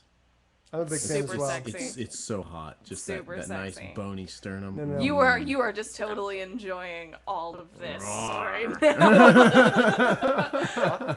I'm a shoulder guy. I just, God damn it! Stop ogling my shoulders, Ferris. Oh please! I'm into hardcore shoulder porn. And Show there title. we have it. That was it. This is why I love this show. Because everything leads to porn. Ooh, Kensai87 says sternums are very scandalous. Man, if I can see your sternum, it might actually be scandalous in high school.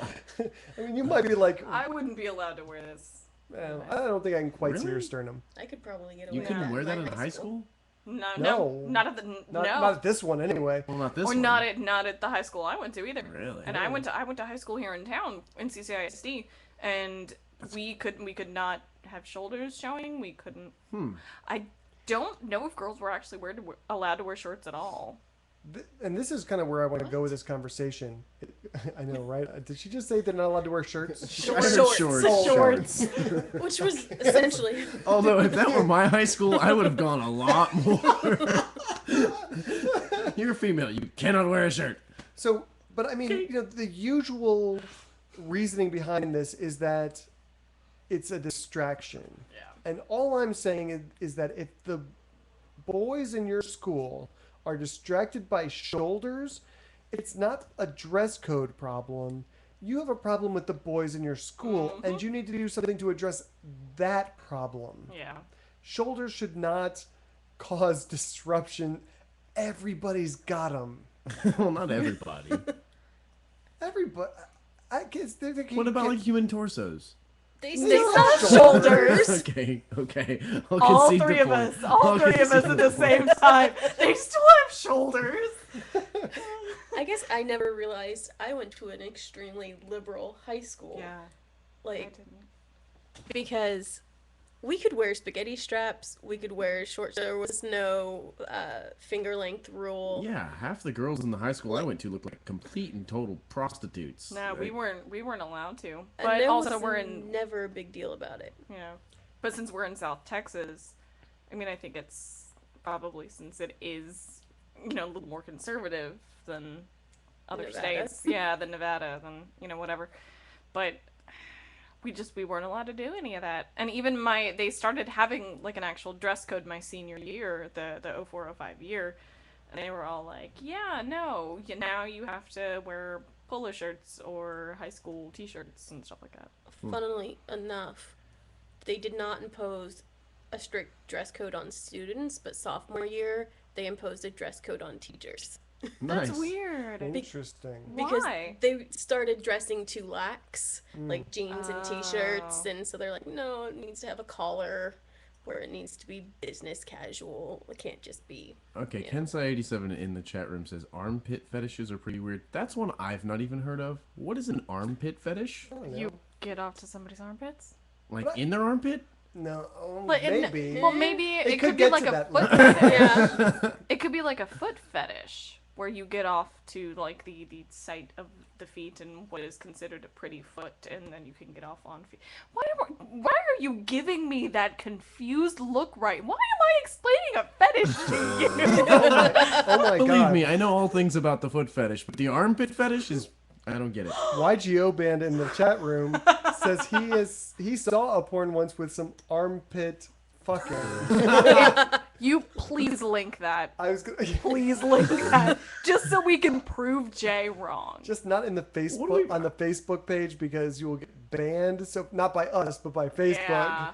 They are In pretty strict. Illuminati. They're pretty strict about their armpit fucking on Facebook. There's a specific section in the terms of service just about Just that. about armpit fucking. I almost want to go on a tangent right now because we're talking about porn. I don't Do you want actually to. want to do a Okay. little post show or no? Wow, that was kind of a sexy post-show proposition. That was smooth as fuck, by the way. I would like to leave Oh, during that post show, Whoa, but you're my hold on. ride. I Oh don't yeah, think that's real. No. she's your ride for post show. God damn it. I don't even think that link in our chat room is real. So let's just. I am not even gonna try. He says, sorry, it was back before the internet. I'm sure we could Google Oh, some. I was gonna say, if you're interested, I'm sure you can Google that. In fact, I will Google it later tonight for science. I will like send For you science. for science. Is that what they're calling that these days? Well, I mean, it's at that point, it's basic. I don't know. It's basically gay porn, right? Because you're just watching a dude with an armpit. What? And it's not even why is it- technically why does it have to be a penetration. dude? Well, okay. Well, An That's where your armpit? mind went immediately. Was a An dude fucking arm- another dude's armpit? Fucking No, any fucking armpit, any because armpit. armpits are pretty Armpits are- asexual. that was where I was going. Okay, I got you. I'm Because with I mean, you there. Well, pretty but- much you show me an armpit, and you're not gonna. I'm not gonna be able to tell you the gender based on that armpit most of the time. Anyway, No, I'm pretty good at. so Oh wait, this is a challenge. We're gonna have next week's show. We're gonna have Jay's armpit challenge. We'll just have pictures of armpits, and Jay's going to tell us the gender of the person. It's gonna be please awesome. please submit pictures of your armpits to the Atheist Airwaves Facebook page. I don't know. We might have some people with armpit fetishes that might creep them out. I don't know. Anyway, moving Let's on. move on. What do you want to move on to? I'm gonna skip. I'm actually not even ready to talk Do we about wanna the move on to pedophile anything? priest. Okay, let me Do give you you wanna the move rundown on on the- pedophile priest. There was a pedophile who was a priest, and they moved him to a different country because it was too easy for them to get found out if they moved him within the same country. There you Something tells me this There's the has story. happened before. Yeah, Oh, it is the same story. I'm just surprised that it's like they're not even trying.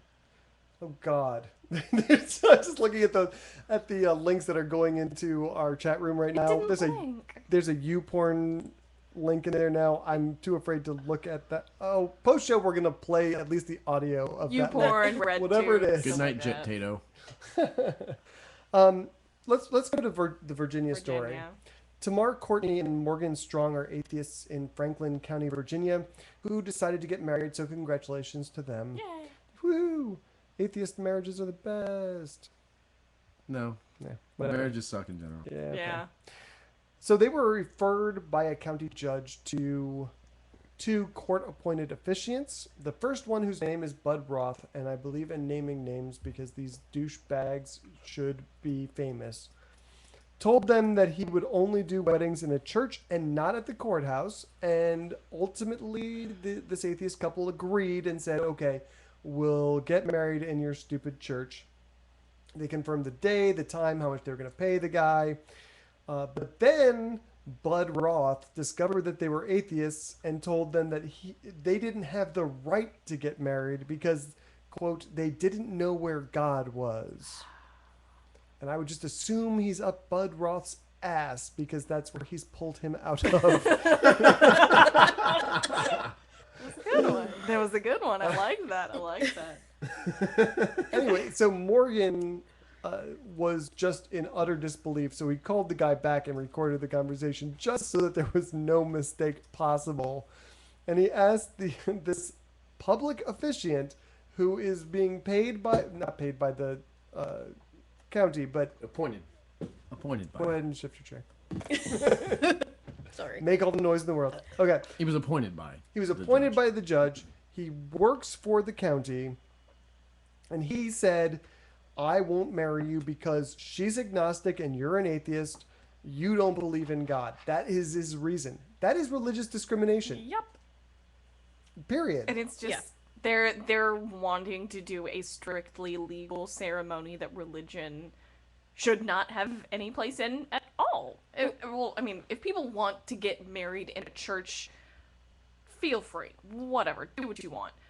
But interfering with the legal portion of it is where the shit goes down. I really, really want to know what Christian. hell. I think they found Did you go to some the porn. YouPorn link? No. Is it in the chat room? Scooter Risty just posted a photoshopped version of you in a burqa. It's flipping amazing. That is the best thing ever. Oh my god! I'll put that in the Facebook, the Atheist Airwaves Facebook page. That is amazing. It looks like he photoshopped my glasses off. I think it's just Probably someone did. else. I but think anyway, I think he just pasted this is someone else. awesome. I don't know. Anyway, But that's you could just never amazing. tell it wasn't Susan. Anyway, Honestly, that she's was not wide enough. well done. Well done. Wait. No, those are my eyes. I don't How know. do you know your eyes? Oh, I no. put on makeup every single day. I wouldn't be able to see myself in a burqa and be like, yep, those are my eyes. It's a good thing we're never putting you in a fucking burqa then. I wouldn't say Maybe never. we should. I hate all of you. All right. So they went back to the courthouse, and the county clerk was completely stunned by the fact that this guy would say something like that and said, you need to talk to the judge. They went and talked to the judge. The judge was like, no problem with that. Whatever. They should sue. They should sue the county. They should sue Bud Roth. Personally. Personally, yes. Yeah. This story is nothing but wrong. Yeah. I can't even, to quote Susan. I'm just the resident white girl. Because I am all odd because I can't even. Okay. Anyway, What's next? Sure. moving on. Do you want to... We're almost at the end of the show here. We can either... Can Let's I talk about bring the up spouses. a topic that we were Okay. kind of Sure, let's do doing that. in the let the guest bring a topic? Yeah, let's do that. So I caught a little video off Reddit about a town, Leif, North Dakota, which is a registered ghost town that got 16 to 24 people living in it, and they're all mostly farmers, but a group of white supremacists has come in and are essentially trying to take over the town so that they can have a home base. What? Yes. What? And so people are scared. They're threatening people with guns. They're burning down houses. The one resident black man in the town can't leave his house. He's getting pushed out of town meetings. He's married to a white woman too. Is he He's not? married I've to a seen white this, yeah. woman. Holy cow. I mean, they did try to do this. I'm just remembering not this exactly, but in Gettysburg, they had white supremacists who wanted to move in there, and the town fought them tooth and nail and kept them from moving in. So, I mean, these are not people you want in polite society. You should oppose that as much as possible. That would be, I mean, that reminds me of pre-Civil War bushwhacking in Kansas and Missouri. That's crazy town to have happen in 2014. Well, the problem is it's a registered ghost town. Right, there's no one there. There's 16 to 24 people. Like, it doesn't even have a population designated to it because it's so small. Jay's just disregarding the black dude who's living there. Like, well, there's no one there. It's just a black Oh, shut up. Next to no one, okay? Next to no one. So now And he's I bet next to no I bet one. one of them So probably those doesn't have shoulders. 20 Okay? other white people. It's a no-shoulder colony. Where all the people without shoulders get sent so that they don't disgust everyone else. There's 16 to 24 of them, damn it. Yeah, that's really screwed up, and hopefully someone's able to do something to stop it. Well, I kind of wanted opinions. This town is so small, and it looks like an not elderly, but older group of citizens, anywhere between 40 and 60, trying to work the land, trying to live on their own. Just call 40-year-olds That's- elderly. That's what I said, not elderly. Like, that's what I was You're saying. elderly, Christian. You're elderly. But people who may not be in prime fighting shape to take on these White 20-somethings, supremacists. yeah, with guns. Yeah, I don't know. If I was like 60, 70, I would probably be willing to go pretty far with these I would be willing to go pretty far right now. Like, I don't care how old I am. What does age matter? Well, I'm just saying, like, that can be a situation that gets really dangerous really Sure, fast. yeah, I absolutely. have children I need to support, so that would be... Well, don't bring them. But if I'm dead, they're pretty much Well, impoverished. then if you're gonna die, then maybe use them as bait. I don't know. Use them as human shields. This works too. All right, so we can continue this conversation in post-show. I actually just Googled. Apparently, the guy Craig Cobb, who was the leader of this white supremacist movement, he's currently in jail on charges that he terrorized the citizens of Leith, which is awesome that he actually faced some consequences for that. Yeah, that's good. But yeah, there's going to be apparently a documentary about this whole subject, which is Cool. what I found interesting. So All right, so before we end the show, I did want to mention that we are going to start rotating atheist bands starting tonight through our outro music. So for the next few episodes, we're going to be featuring Tombstone to Dead Man's song "My Stand." And in fact, Dare Greatly is in our chat room, and she is the one who turned us on to this artist. Tombstone to Dead Man is a atheist rap artist, and even if you don't like rap, just listen to the lyrics. I'm gonna play like the first half of the song in the outro this week, and then next week I'm probably gonna play the second half. Listen to the lyrics because it's freaking amazing and spot freaking on. We are gonna do it as the outro, correct? Correct. Excellent. I like that idea. Anything else to add, guys? Nope. All right. Well, thank you for listening to Atheist Airwaves on Secular FM. We are sponsored by Corpus Christi Atheist and the South Texas Coalition of Reason. If you would like to compliment, complain, or make a suggestion, please write to us at god@atheistairwaves.com. Thanks to Tombstone to Dead Man for our outro music. Look for him on Facebook. And thank you, Greta Christina, for being our guest tonight. It was awesome. It was wonderful. See you guys. Bye.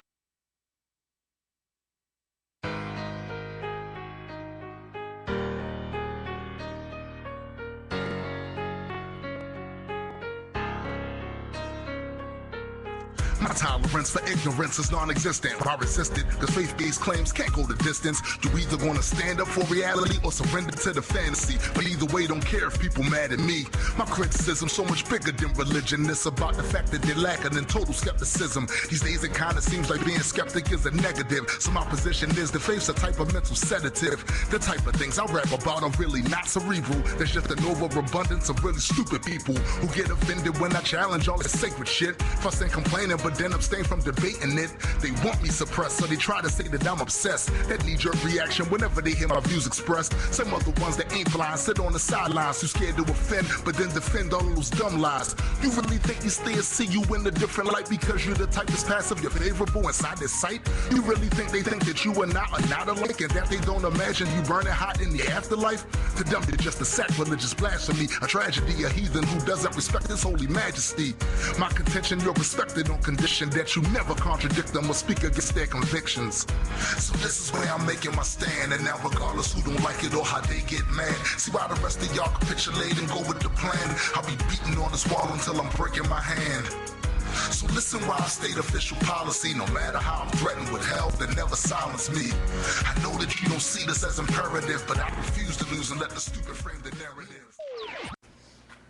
All right, so that is. Christian is white. Oh my god, I am air so white. conditioning. Air conditioning. Holy fuck. I'm not lying, people. It is South Texas. We can't It have is the air. fucking summer. I bet you we can have the air conditioning on when we move It's not locations summer next till week. solstice. 21st. You know, summer in South Texas starts in like April. Usually. Not this year, it didn't. Yeah, not this year, but the other, 26 summers that I've been through living in South Texas. Yeah, this has been a really weird year in South Yeah. Texas because I have been waiting for summer to arrive, and it's only been recently that it's even been hinting at it. I mean, it's been in the 90s Yeah. lately, but we haven't hit 100 degrees yet, and that's weird. Yeah. Poor Justin, the AC compressor's going out in his car. Oh. Is it really? Yeah. He needs to come see me I know. sooner than later. I know. Just saying. Yeah, in fact, I'm going on a business trip, but I'm gonna send my wife to you because we gotta get shit done before you stop doing that. Yeah. Good call. I'm gonna throw this in. Jay was emphatically saying, "Do not put this link into your browser," but I'm going to. Oh, fuck. I told you. I fucking told you. What was it? No, I don't want to see. I don't want to see. Okay. Just explain.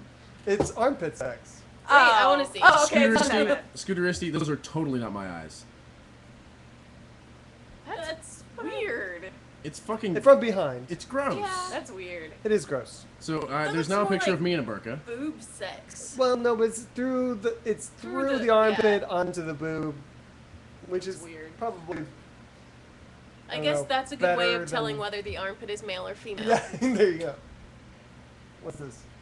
Oh, there's all kinds of burqa pictures going on. That's awesome, bro. You need to change your profile picture to that. You need to do that a great right idea. now.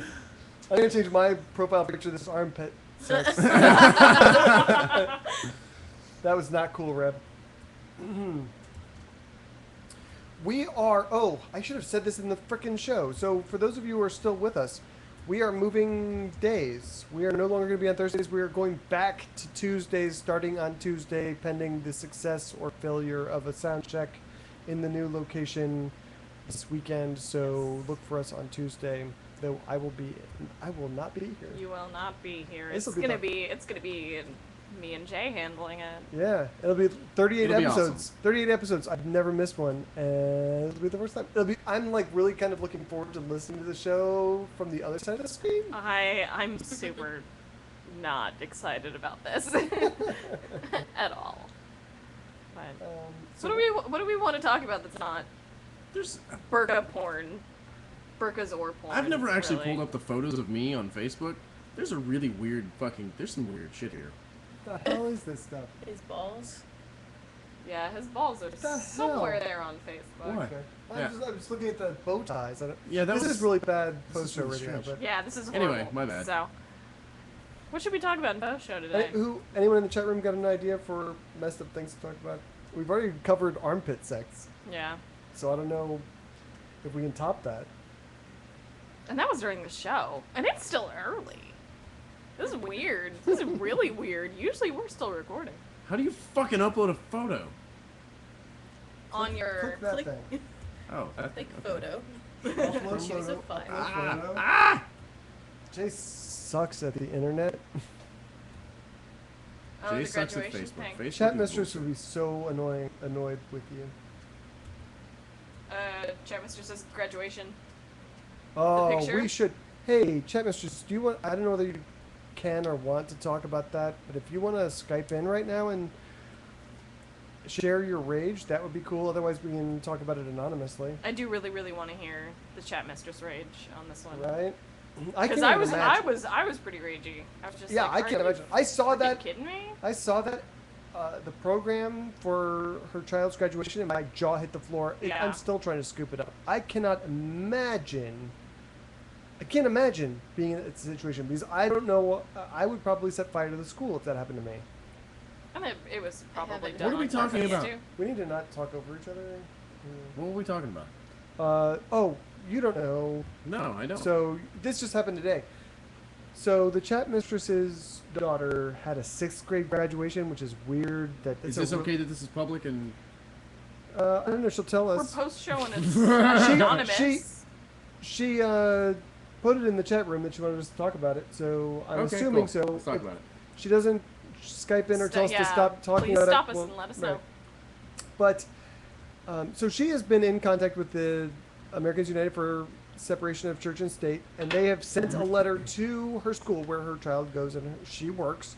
She has gone, previous to that, she has gone through all of the steps that you're supposed to go through filing a grievance with the school district because they violate the First Amendment routinely at this All school. the time.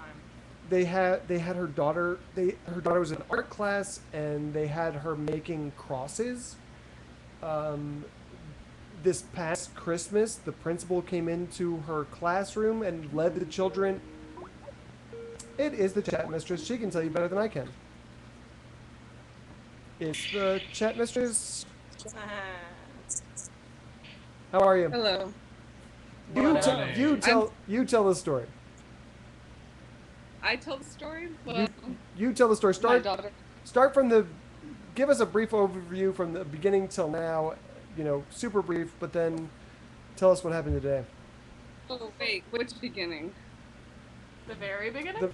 I was in the before you called. I was in the middle of telling everybody about how the in the art class they had the students making crosses, and that the principal came in and led everyone in a rousing version of "Happy Birthday, Jesus." This is all in a public school. Yeah. Right. Leading up to you talking in front of the school board. Yeah, talking to the school board about because I've filed multiple grievances as a parent and an employee. So, as far as today goes, I honestly had no idea that the 6th grade promotion was going to have a benediction and invocation, and the stupid parent tribute song was the one by Blake Shelton. God gave me you. Yeah, God gave me what? and so Are you backing up, Liz? Aw. What is that? Damn. That's fucked up, dude. I am not gonna suffer the wrath of Leslie. I'm not. That was What? all you, bro. Whatever. She was laughing. So your child graduated 6th grade today, which is weird, and so your first inclination that anything was wrong was getting the program for it, right? I got the program and looked in the program and saw all that in there, and I think I immediately went and talked to her teacher, who was standing at the front of the For those of us who don't gym or know, whatever. But and I asked her, are these really all going to be on there? And she told me that they voted on them. Who voted? The students. And I said they don't have the right to vote on it. What were you So saying, Amanda? I just about gave her a lesson there, but except that, you know, every other parent and everything was less than like 10 feet away. So um, I did grab my daughter and I told her, I said, don't bow your head during the prayer unless you want to. Right? You That's the know, way- you yeah. know, don't do that. Don't, you You're know, not I said, I don't obligated. even care. Sit down. You do whatever. But just, um, and so she looked at me and smiled during it. But Fuck you. Are you I, kidding I, me? had, I had I had to leave. I had to go do something real quick right before the graduation started. Well, it's not graduation; it was promotion. Right. And so the teacher and all the students are out in the hallway getting ready to walk in, and I stopped there too. And I'm not sure who all was there. I know the counselor was there, but I said, "You do realize how ridiculous this is, right?" In front of all of them. And And what- I wasn't very nice about it. What I was the asked her at least response? twice, and she said, yes, I do. Oh, it feels like that. But You I know, missed, I do missed you the have? crux of this, Do you, apparently. can you get Yeah. headphones of some kind? Because it's really feeding back Yeah. badly. The So crux. okay, so let me Graduation, sum it up you know for what? you, Jay, while she's getting headphones. Thank you. Her child is in 6th grade. Basically graduating from 6th grade. So she's been in front of the school board.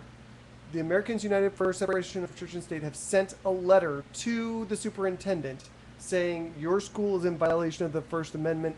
You need to stop.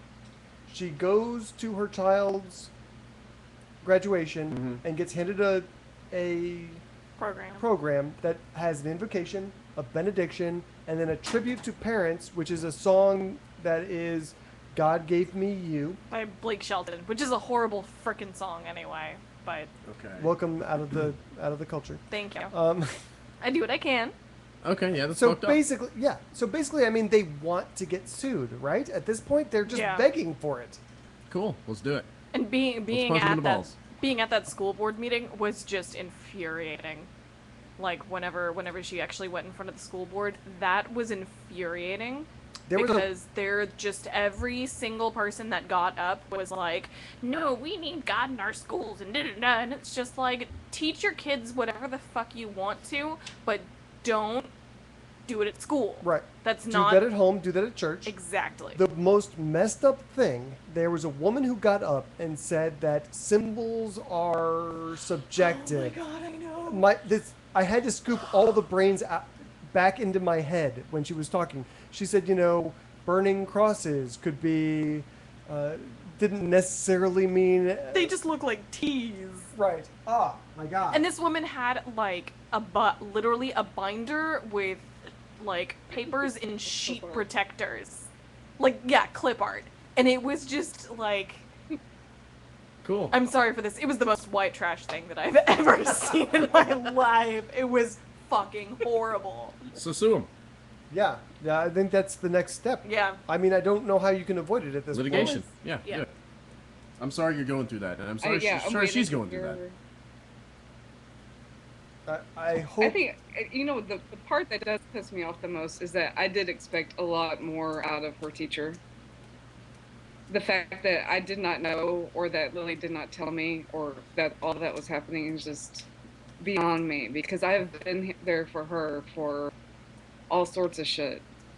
And really, I mean, what would it take for one person who is not an atheist to actually stand up for an atheist? Violence. and I think that goes. And that's That goes back to our conversation with Greta Christina, and goes back to her book, because she talks about the opposite way. She talks about being a member of the LGBT community and atheists not having her back. Certain atheists.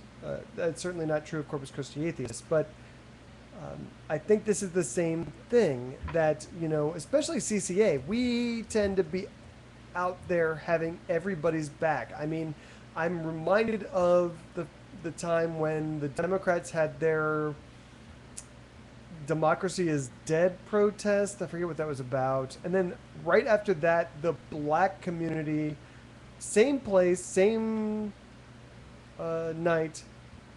After that was done, they had their Trayvon Martin thing. and no one stuck around. Oh, Everyone was that's like, shitty. yeah, it's like, we're done with our thing, so you know, we're gonna take all our white people and go home. You black people take over. We all need to take care of each other because we're all minorities. Some of us more than others, but if we're never gonna get anywhere if we're not allies together. Yeah. If gay people aren't supporting atheists, if atheists aren't supporting gay people, ethnic minorities, drives me insane. I know in a lot of the feminist circles on Twitter, they talk a lot about, I mean, I know I've used this word a lot this evening, the intersectionality in feminism, about how there's a lot of times where the white feminists very much sort of downplay the struggles of, you know, the feminists who are women of color. They're like, oh, well, you know, we all have it bad. Dude, a woman of color is going to have it a lot harder than I am as a white woman. Yeah. And that it doesn't make me any better. It does not make, you know, I'm not going to sit here and diminish, you know, what someone else is going through. Yeah. I know I've gone on Twitter rants before that's just been like, dude, don't do that to people. The only way that we can get through a lot of stuff is by being allies and supporting each other. Yeah. I know you didn't get this far in Greta's book, but Yes, I did. towards the I read the whole thing. towards the end, Lies. she's talking about coming out as a person who is not just an atheist, but also a member of another marginalized Yeah. group. And, you know, she straight up says, if you think you have it bad as an atheist, Yeah. try adding some other shit on top of that. You know, try adding being a woman or a person of Yeah, I color. haven't totally tackled that one yet. Tackle what? The book. I haven't the totally rest. tackled that one yet.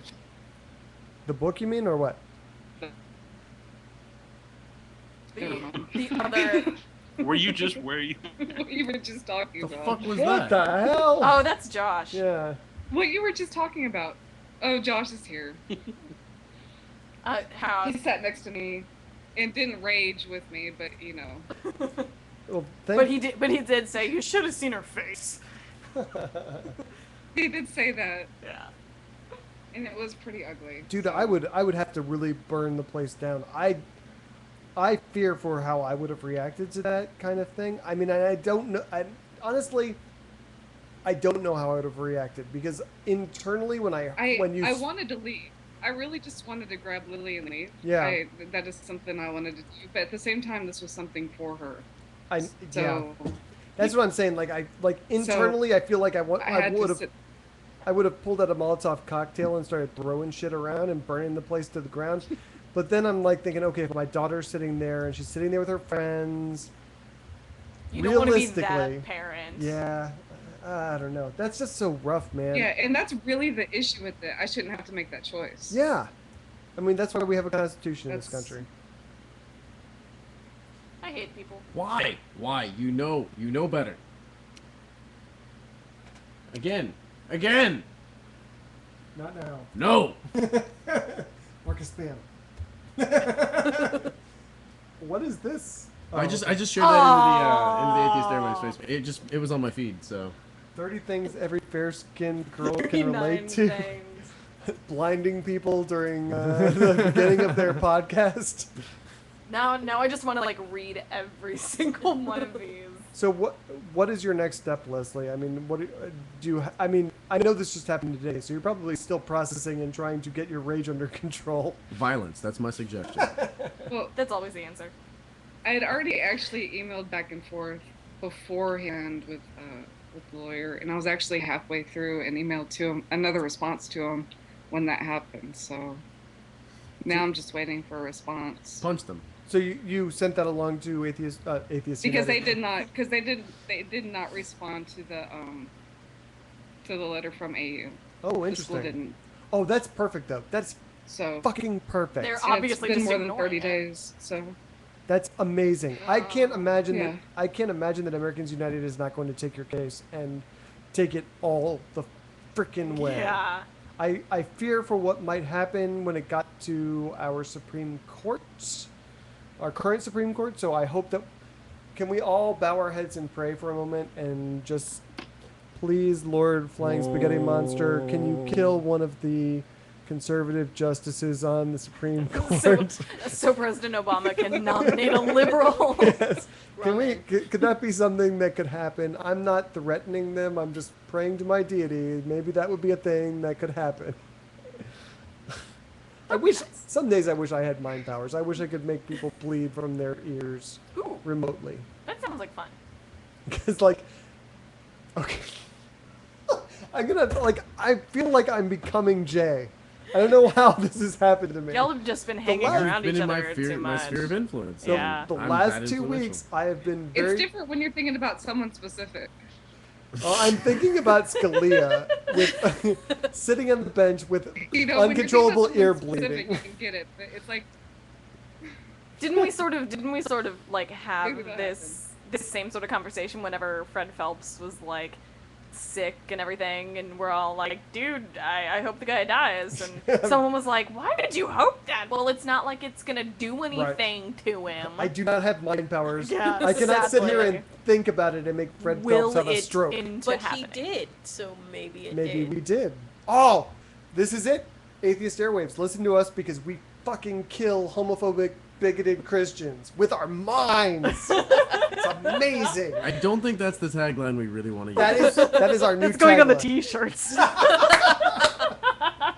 listen to Atheist Airwaves or we'll kill you with our brains. We're like the freaking River Thames of Corpus Christi. But seriously, we're in the middle. And oh, hey, while we have you on the line, chat mistress, she made a 3-color version of our logo, which is so awesome. I haven't even shown you guys. It just happened yesterday.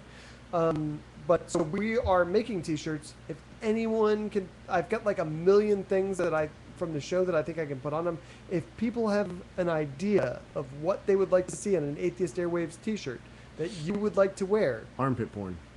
Or we can just put, like, on the back, we can put a bunch of random little blurbs from the show. I think it's a good idea. That's where I was going. I was thinking maybe we make a couple. Go ahead. That word cloud that Red did. Oh, that's a good idea. Oh, yeah. That's a super What the fuck good is a idea. word cloud? You didn't see it? A word cloud takes a group of conversations or a work of literature and Takes all the most and common. bold in Oh, I know the what that most is. Okay. words. I'm familiar with that. Most if used the words. words that are used the most So are bigger. fuck is like huge, Oh right? yeah, it's like all over Yeah. the place. But, So it would be the biggest word in we the have word one cloud. on our webpage, which is atheistairwaves.com. It's not a very good one. The one Reb did in the Atheist Airwaves Facebook page is good, but I mean, like, The one that takes away our names and stuff. So I'm really, really loving this 39 things that It only says Tim pale Ham, that's people wrong. understand. Number 4, you practically glow in the dark, this which is I've true. been told before. You have to wear SPF 80 sunscreen, otherwise you will burn to a crisp. I'm not even joking. When I went to the river last year, I got SPF 75 because that's the highest that they had, and I still like tanned. So let me ask you this: when you say the river, what river are you talking about? River Thames. That's what she was talking about. Concan. The which one? Concan. I don't know what that is. The Concan's the city. Okay, sure. So when I Frio River? Yeah.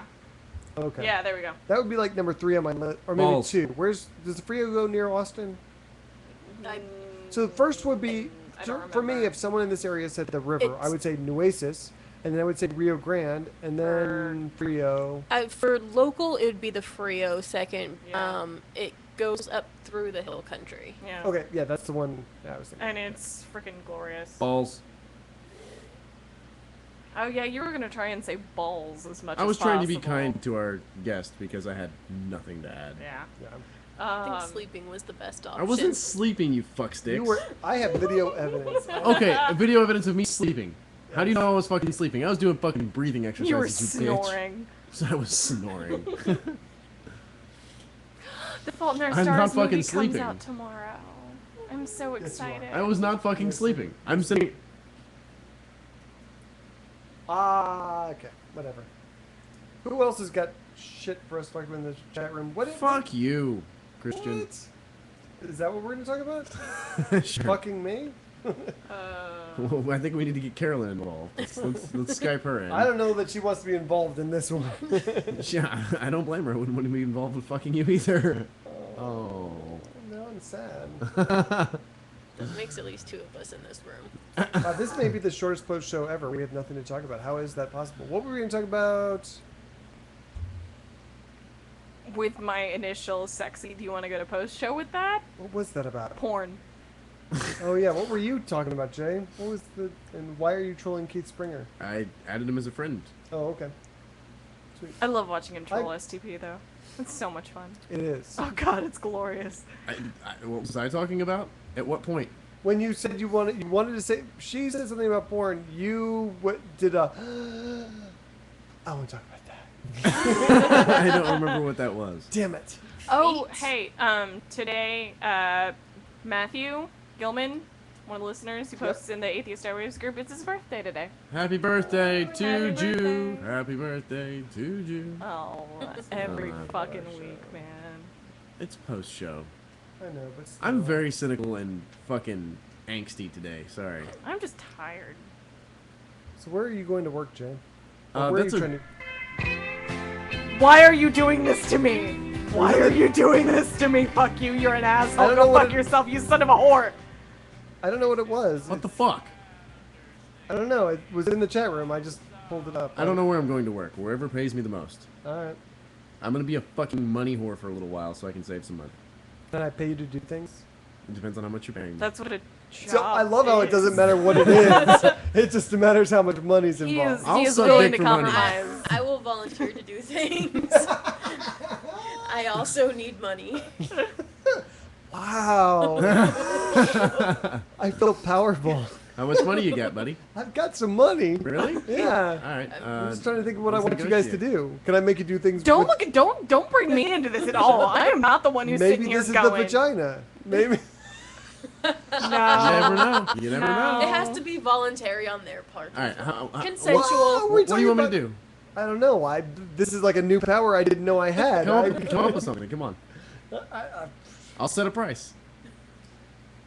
Apparently that song I played was not supposed to be played in Polite Company. I don't know what the hell it is. but- Oh, well, that's sort of all of David Allen Oh my Coe's god, songs. my wife ran off with is the blank what I think it is? What? What? So that song it says this is the David Allen Coe song. My wife ran off with a blank, but I think the blank is supposed to be an N-word. It's David Allen Coe. Probably. Yeah. Who that is wouldn't David surprise- Allen Coe? You don't know who David He's- Allen Coe is? No. He's Hysterically and awfully yeah, he's horrible incredibly human, but like, the music is funny. Oh, This fuck, is your what is that your song? culture, Susan. I'm Explain trying to it remember to I've us. that. met David I'm trying to Allen. remember that fucking I've song. drank with David Allen Coe. Shut up. No bullshit. The band I used to tech for fucking played in one of his shows, and Fuck, he's Reckless Kelly was cool playing motherfucker. tonight, and I missed. Well, I missed but you got to Reckless talk Kelly to for this. Greta Christina, so that's Yeah. much better.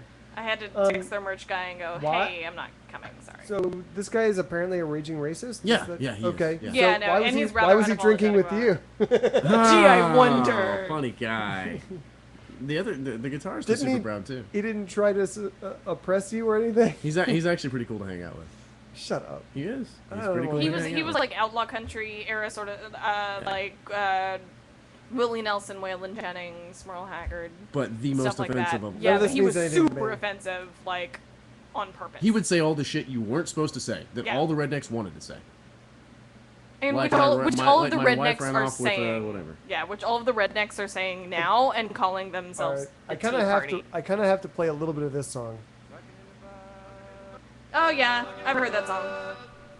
I'd like to fuck the shit out of you. Like to fuck the shit out of you. Like to fuck the shit out of you. Like to fuck the shit out of you.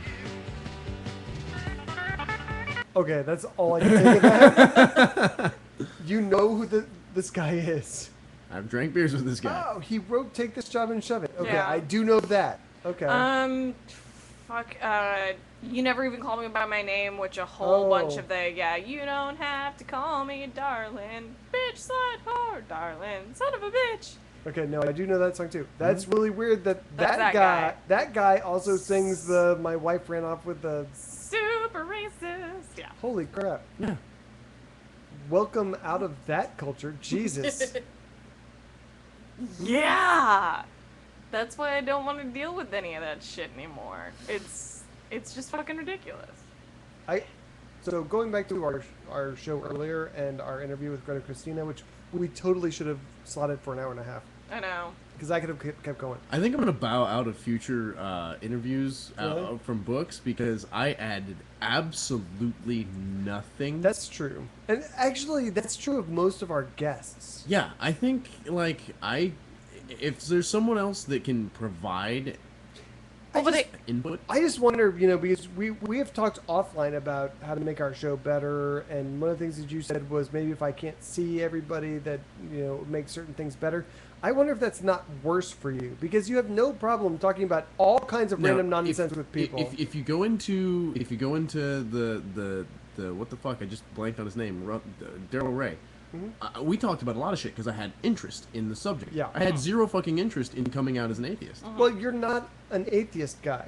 I'm not. Yeah, I'm not. I think that's the problem, is that we're an atheist show, and you don't care about atheist shit. You're an atheist, but you're not into. It's not a core part of your identity. I Yeah, don't think. I mean, it is a core part of my identity, but not in the same way that it is with you guys. Yeah. You guys, you're very, very gung-ho and activist and in the know and blah, blah, blah, and I could just give a fuck less. We're a lot more anal retentive than you are. That's Well, the thing. That's true. That's So, true. like, two things. One, I think both of us. I don't know Amanda well enough to say, but we are super big movement atheists. We're Right. very into the movement. Yeah. And I'll support it all day long. If there's Yeah. something I can go do to support it, that's great. But I'm not gonna.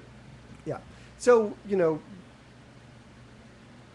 the other thing is that, I feel like Daryl Ray kind of was right in your wheelhouse. Yeah. Because you are, I feel like your sexuality is more a core component of your identity Yeah. than your Very atheism. Yeah, absolutely. And so when we're talking about sex with Daryl Ray, which was awesome, like That I was can't wait to such talk a to that guy great again. show. I love that dude. I really do. Yeah, he's awesome. I agree. No, I mean, yeah, you're right about the core component being different between Yeah. us. I mean, you're So- the one organizing shit like this. I'm Right. the one organizing shit in the kink community. Right, So, exactly. yeah. So I think that and here's the other thing, because I meant to actually mention this at the beginning of the show and I didn't mention it. I feel like we should have Greta back on just to talk about sex stuff and let you loose with Yeah. her. Because she is Dude, super yeah. into that stuff. She really is. She references polyamory a number of times in her book. She talks a lot about sex work and stuff like that, and she's very much like sex workers' rights, stuff like that. And that shit's just fucking fascinating. So maybe Like, what it's we should amazing. do is at some point we need to, because she's Has she written books on Yes. that topic? Yes. Yes. If She I have has. interest in it, I'll actually read a book. her Imagine first, that. for the first part of her career, she's only been an atheist since about 2005. She's been writing professionally since 1989. Yeah. The first part of her career is all about kink and Yeah, sex. She sex, runs. sexuality. She may not be interested in talking about that stuff. I don't know. No, I think she would be. Yeah, but Yeah, let's talk to her well, about and it. I think so much right now she is so focused on talking about coming out atheist. I think in a couple months, once that's sort of, once I like she's the like, idea. okay, I'm just fucking sick of talking about this, or Yeah, she just once- wants to talk about something Once different. that's not a new book, Yeah, then she will. considering it's been She'll come back. a month But and a we- half since it's come out. Like, what were some of her early books called? Greta Christina's blog. Let's see. Bending, dirty kinking stories about pain, power, religion, unicorns, and more. Paying for it, a guide by sex workers for their clients. So this is kind of where she comes from. She's also the co-organizer and co-founder of Godless Perverts in San Francisco.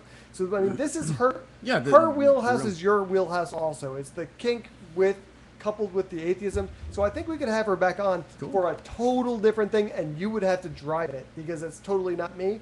But Totally can. I think that would I be. like the idea. We'll switch places. Yeah, I'm good with that. but I guarantee you, I will not be sleeping. I was not fucking sleeping. And Or doing whatever fucking breathing exercises you want to say that you were doing. and let me also say that I was responsive when my computer screen went out. I went, oh, I was paying So attention. two things I want to say. Dear Greatly is still in our chat room. Yeah. I hope she would consider being on that show. Yeah. If we That's do, that's a definitely good idea. I think she should be fourth chair for that. If you will do it, Dare. The other thing is that you were also looking at hockey scores during our Tanner Campbell interview. So yeah, you this is were. like- There's a trend here. That's how that derailed. I almost started browsing the internet, but I decided that would be more offensive than just being quiet. We are currently accepting applications for two Interviews. other people for the Peter Boghossian interview. If think you this is a want good to idea. read a manual for creating atheists, I am sad and that talk Jeff couldn't about make it because I think he read the entire book, and Yeah. I think he had some I read shit the entire prepared. book. Nobody gives a fuck about you though. You're white. So is I'm Jeff. actually surprised that I didn't read the whole thing. I've just had so much other It's a shit big book. happening. It is. It I is was a big book, but it's shocked. so fucking good though. I was shocked how big when I ordered it and You're it came. shocked at how big it was. Yeah. I was like, oh my god, how will that fit? I no, this book is said that before. 426 pages long, and I'm like, I expected it to be a 200-page book.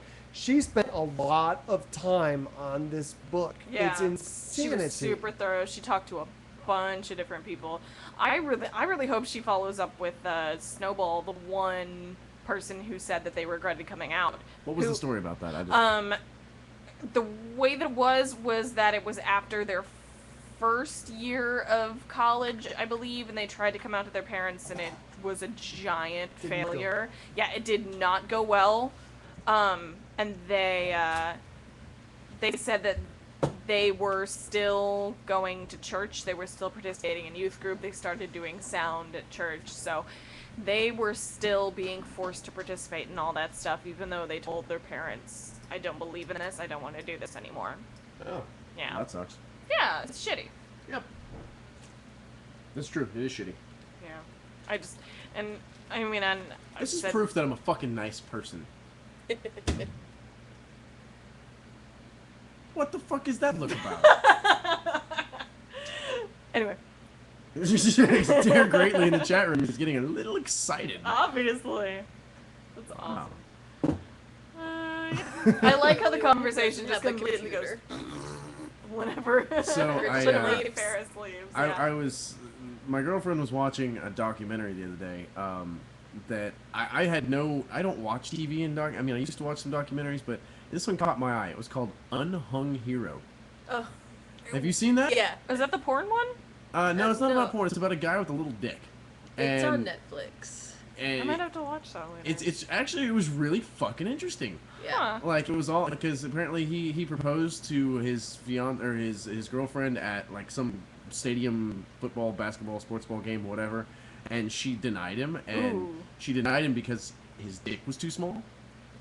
And he went on this fucking he made a documentary about size and his Uh-huh. penis and penis size, and it was really fucking interesting. I found it interesting. I enjoyed it, but You would be the only reasons? woman who did. Admittedly, I was falling the asleep. only was lesbian horrible. that did. I didn't watch the entirety of it. I was kind of in and out of sleep, but it was what I watched was really fucking interesting. Hmm. Well, I thought we were gonna. I went through. do I the topic here. went through a phase of watching a lot of documentaries. I thought you were gonna say you went through a phase of little dicks. That too. Ooh. Ouch. Was that like a prerequisite you needed before you would sleep with them? They had to have a little dick. No, if you went it through a just- phase, I mean. There's a certain point where it's sort of like you're kind of in the heat of the moment, and you're like, okay, what's gonna happen? Like pulling up their pants, and you can either go, ah, or I can work with that, or holy shit. Grower or shower. Yeah. Yeah. There's all sorts of ways it can We're talking go. about penis now. Yay! Small I came back penises. just for that. Oh well, I wouldn't know much about that, Oh, really? but I'd be open to learning. So tell me about it, Jay. That's your I'll standard. show you later. That's your standard shtick, though. I mean, I'm not just trying to body shame you, but you My constantly. standard dick? What? No, I'm just saying, like, I'm not trying to body shame you. I'm just saying that, like, you constantly make jokes about how small your penis is. So Do I really? You really do. That's funny. On this show, constantly. Really? Yeah. I don't didn't know hear that the was a how thing. small. I hear the how non-functional. I hear you talking about your elastisac So I have really a small, often. non-functional penis and stretchy nuts. 20 to 20 to 30% less functional. 20 to 30% more stretch. I don't know. You guys do not want to hear the stories behind that. Trust me. Behind the 20 to 30% or behind the elastisac? Or both? Do what? Behind the 20 to 30% or Oh, the you've heard that elastisac? You've heard those stories. Well, yeah. The So- Elastisac stories. You know, they're talking in the chat room about, legal prostitution and stuff. It seems to me that as long as you tape it, that all prostitution is legal. It's just porn. Like, right. Exactly. As long as I got Kind of the loophole. I got into this discussion last night with a good friend of mine who worked in a porn store for many years, and it's similar conversation about some of the porn, specifically fetish porn, that you really can't tell when you're watching it, and there's no way to know for sure if it's real or not, like rape porn and stuff like that. Like, got into this whole discussion about if Like you how there's, tape like- it, somehow it becomes like not Okay. like a legal It becomes thing. legitimate. Yeah. Although, I guess if you taped a rape and then you said it was consensual, Right. I think it would be enough to say, no, they really raped me. Yeah. And now there's video Yeah, evidence. there's video evidence of it, you can tell. I would not. I mean, besides the fact that rape porn is. Besides that, I mean, that alone would dissuade me because I mean, literally, if you do your job well, you can go to jail. I mean, Yeah, if it's convincing enough. Right. Yeah. But then I mean- guess that is one of those sort of you have to communicate and discuss boundaries. There's consent forms with all porn too, so. Yeah, But still. there's Anyway, boundaries. We ran down a really weird rabbit hole in post show today. we really did. Although Isn't that how it always works? I mean, that come is on. kind of our post-show stuff. Yeah. Are we running out of We're room? running out of this space. Uh-oh. We've got about 4 minutes till 10, so let's go to 10 and then call it a night. Have you ever re-uploaded that one show, Homeo Schooling? I can't find it. No. No, I loved that one I did too, too, because I did that too. was the That's one the where gum Justin had thing. like that was the one where Dustin had like gone to CVS beforehand. Like when we started dating, he showed me all the pictures. He's all like, "This was so fucking stupid." Yeah, I can't find it. So maybe That was a really good episode. That It was a was. really good episode. I Chat really liked that Mistress, one. maybe you can help me. I don't know whether that exists somewhere else. It was like episode 6 or something. You can look it up. But I mean, if someone 5 else can maybe. find it somewhere, I think Corpus Christi Community Radio finally figured out how to get all the Yeah, gay and atheist stuff off their webpage. Yeah, they took all of it off. There's Yeah. nothing for Atheist Airwaves on there. Yeah. So. Oh, I didn't know that whenever we're broadcasting, when you go to atheistairwaves.com, it says we are live on Ustream for the Ustream status. I didn't know that. Yeah, it doesn't really work though. Oh. We used to do it. But It's it like doesn't my work. penis, apparently.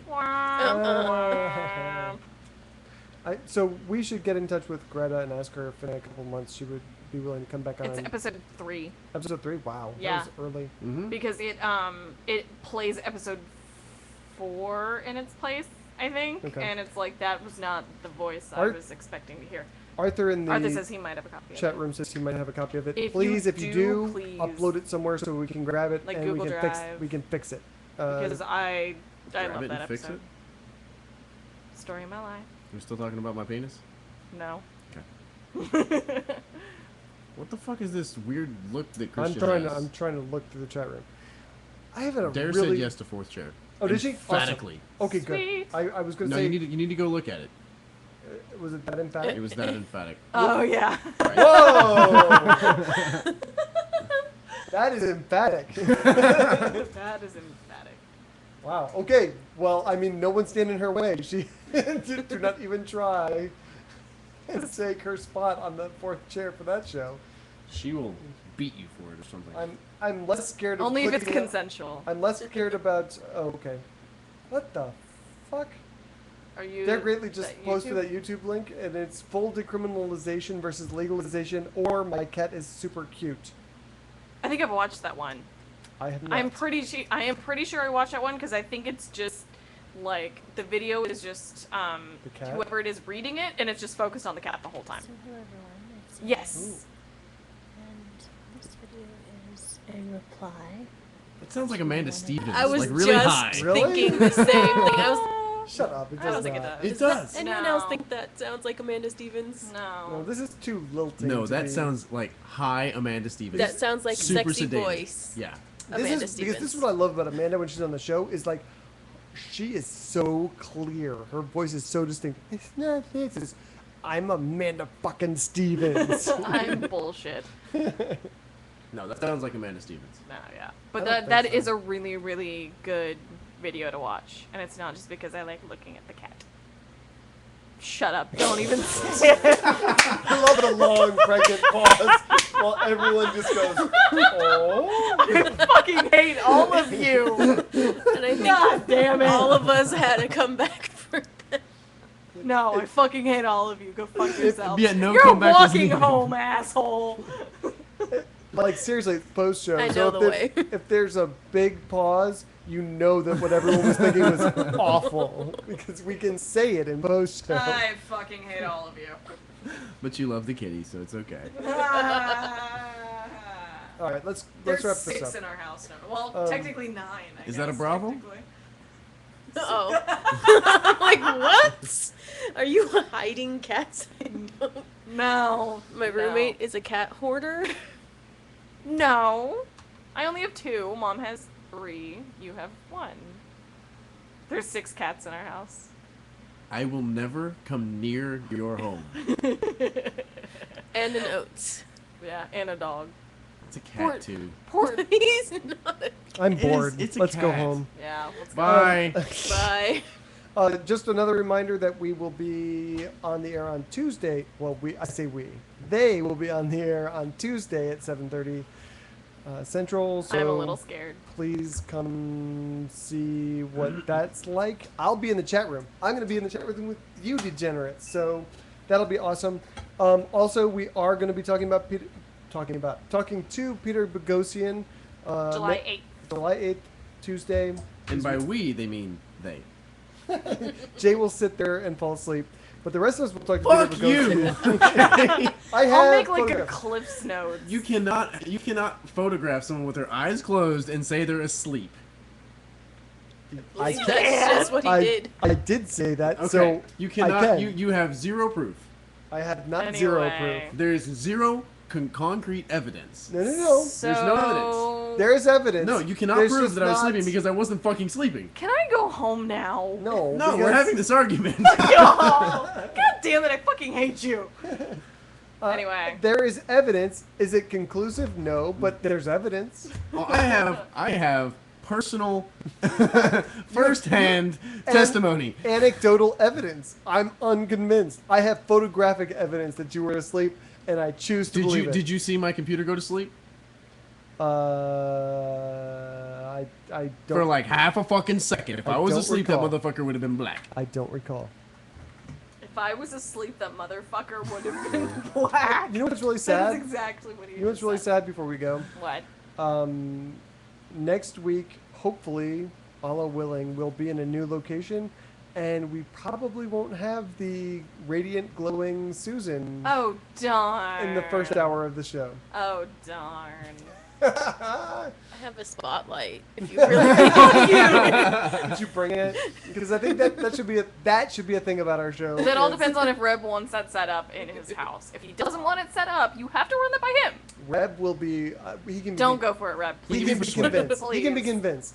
Please don't. Reb is awesome. I will. Reb I will. might even have his own spot. So You never know. He I don't know is Reb that well. Reb. I mean, All right, bye guys. Bye, y'all. bye. see,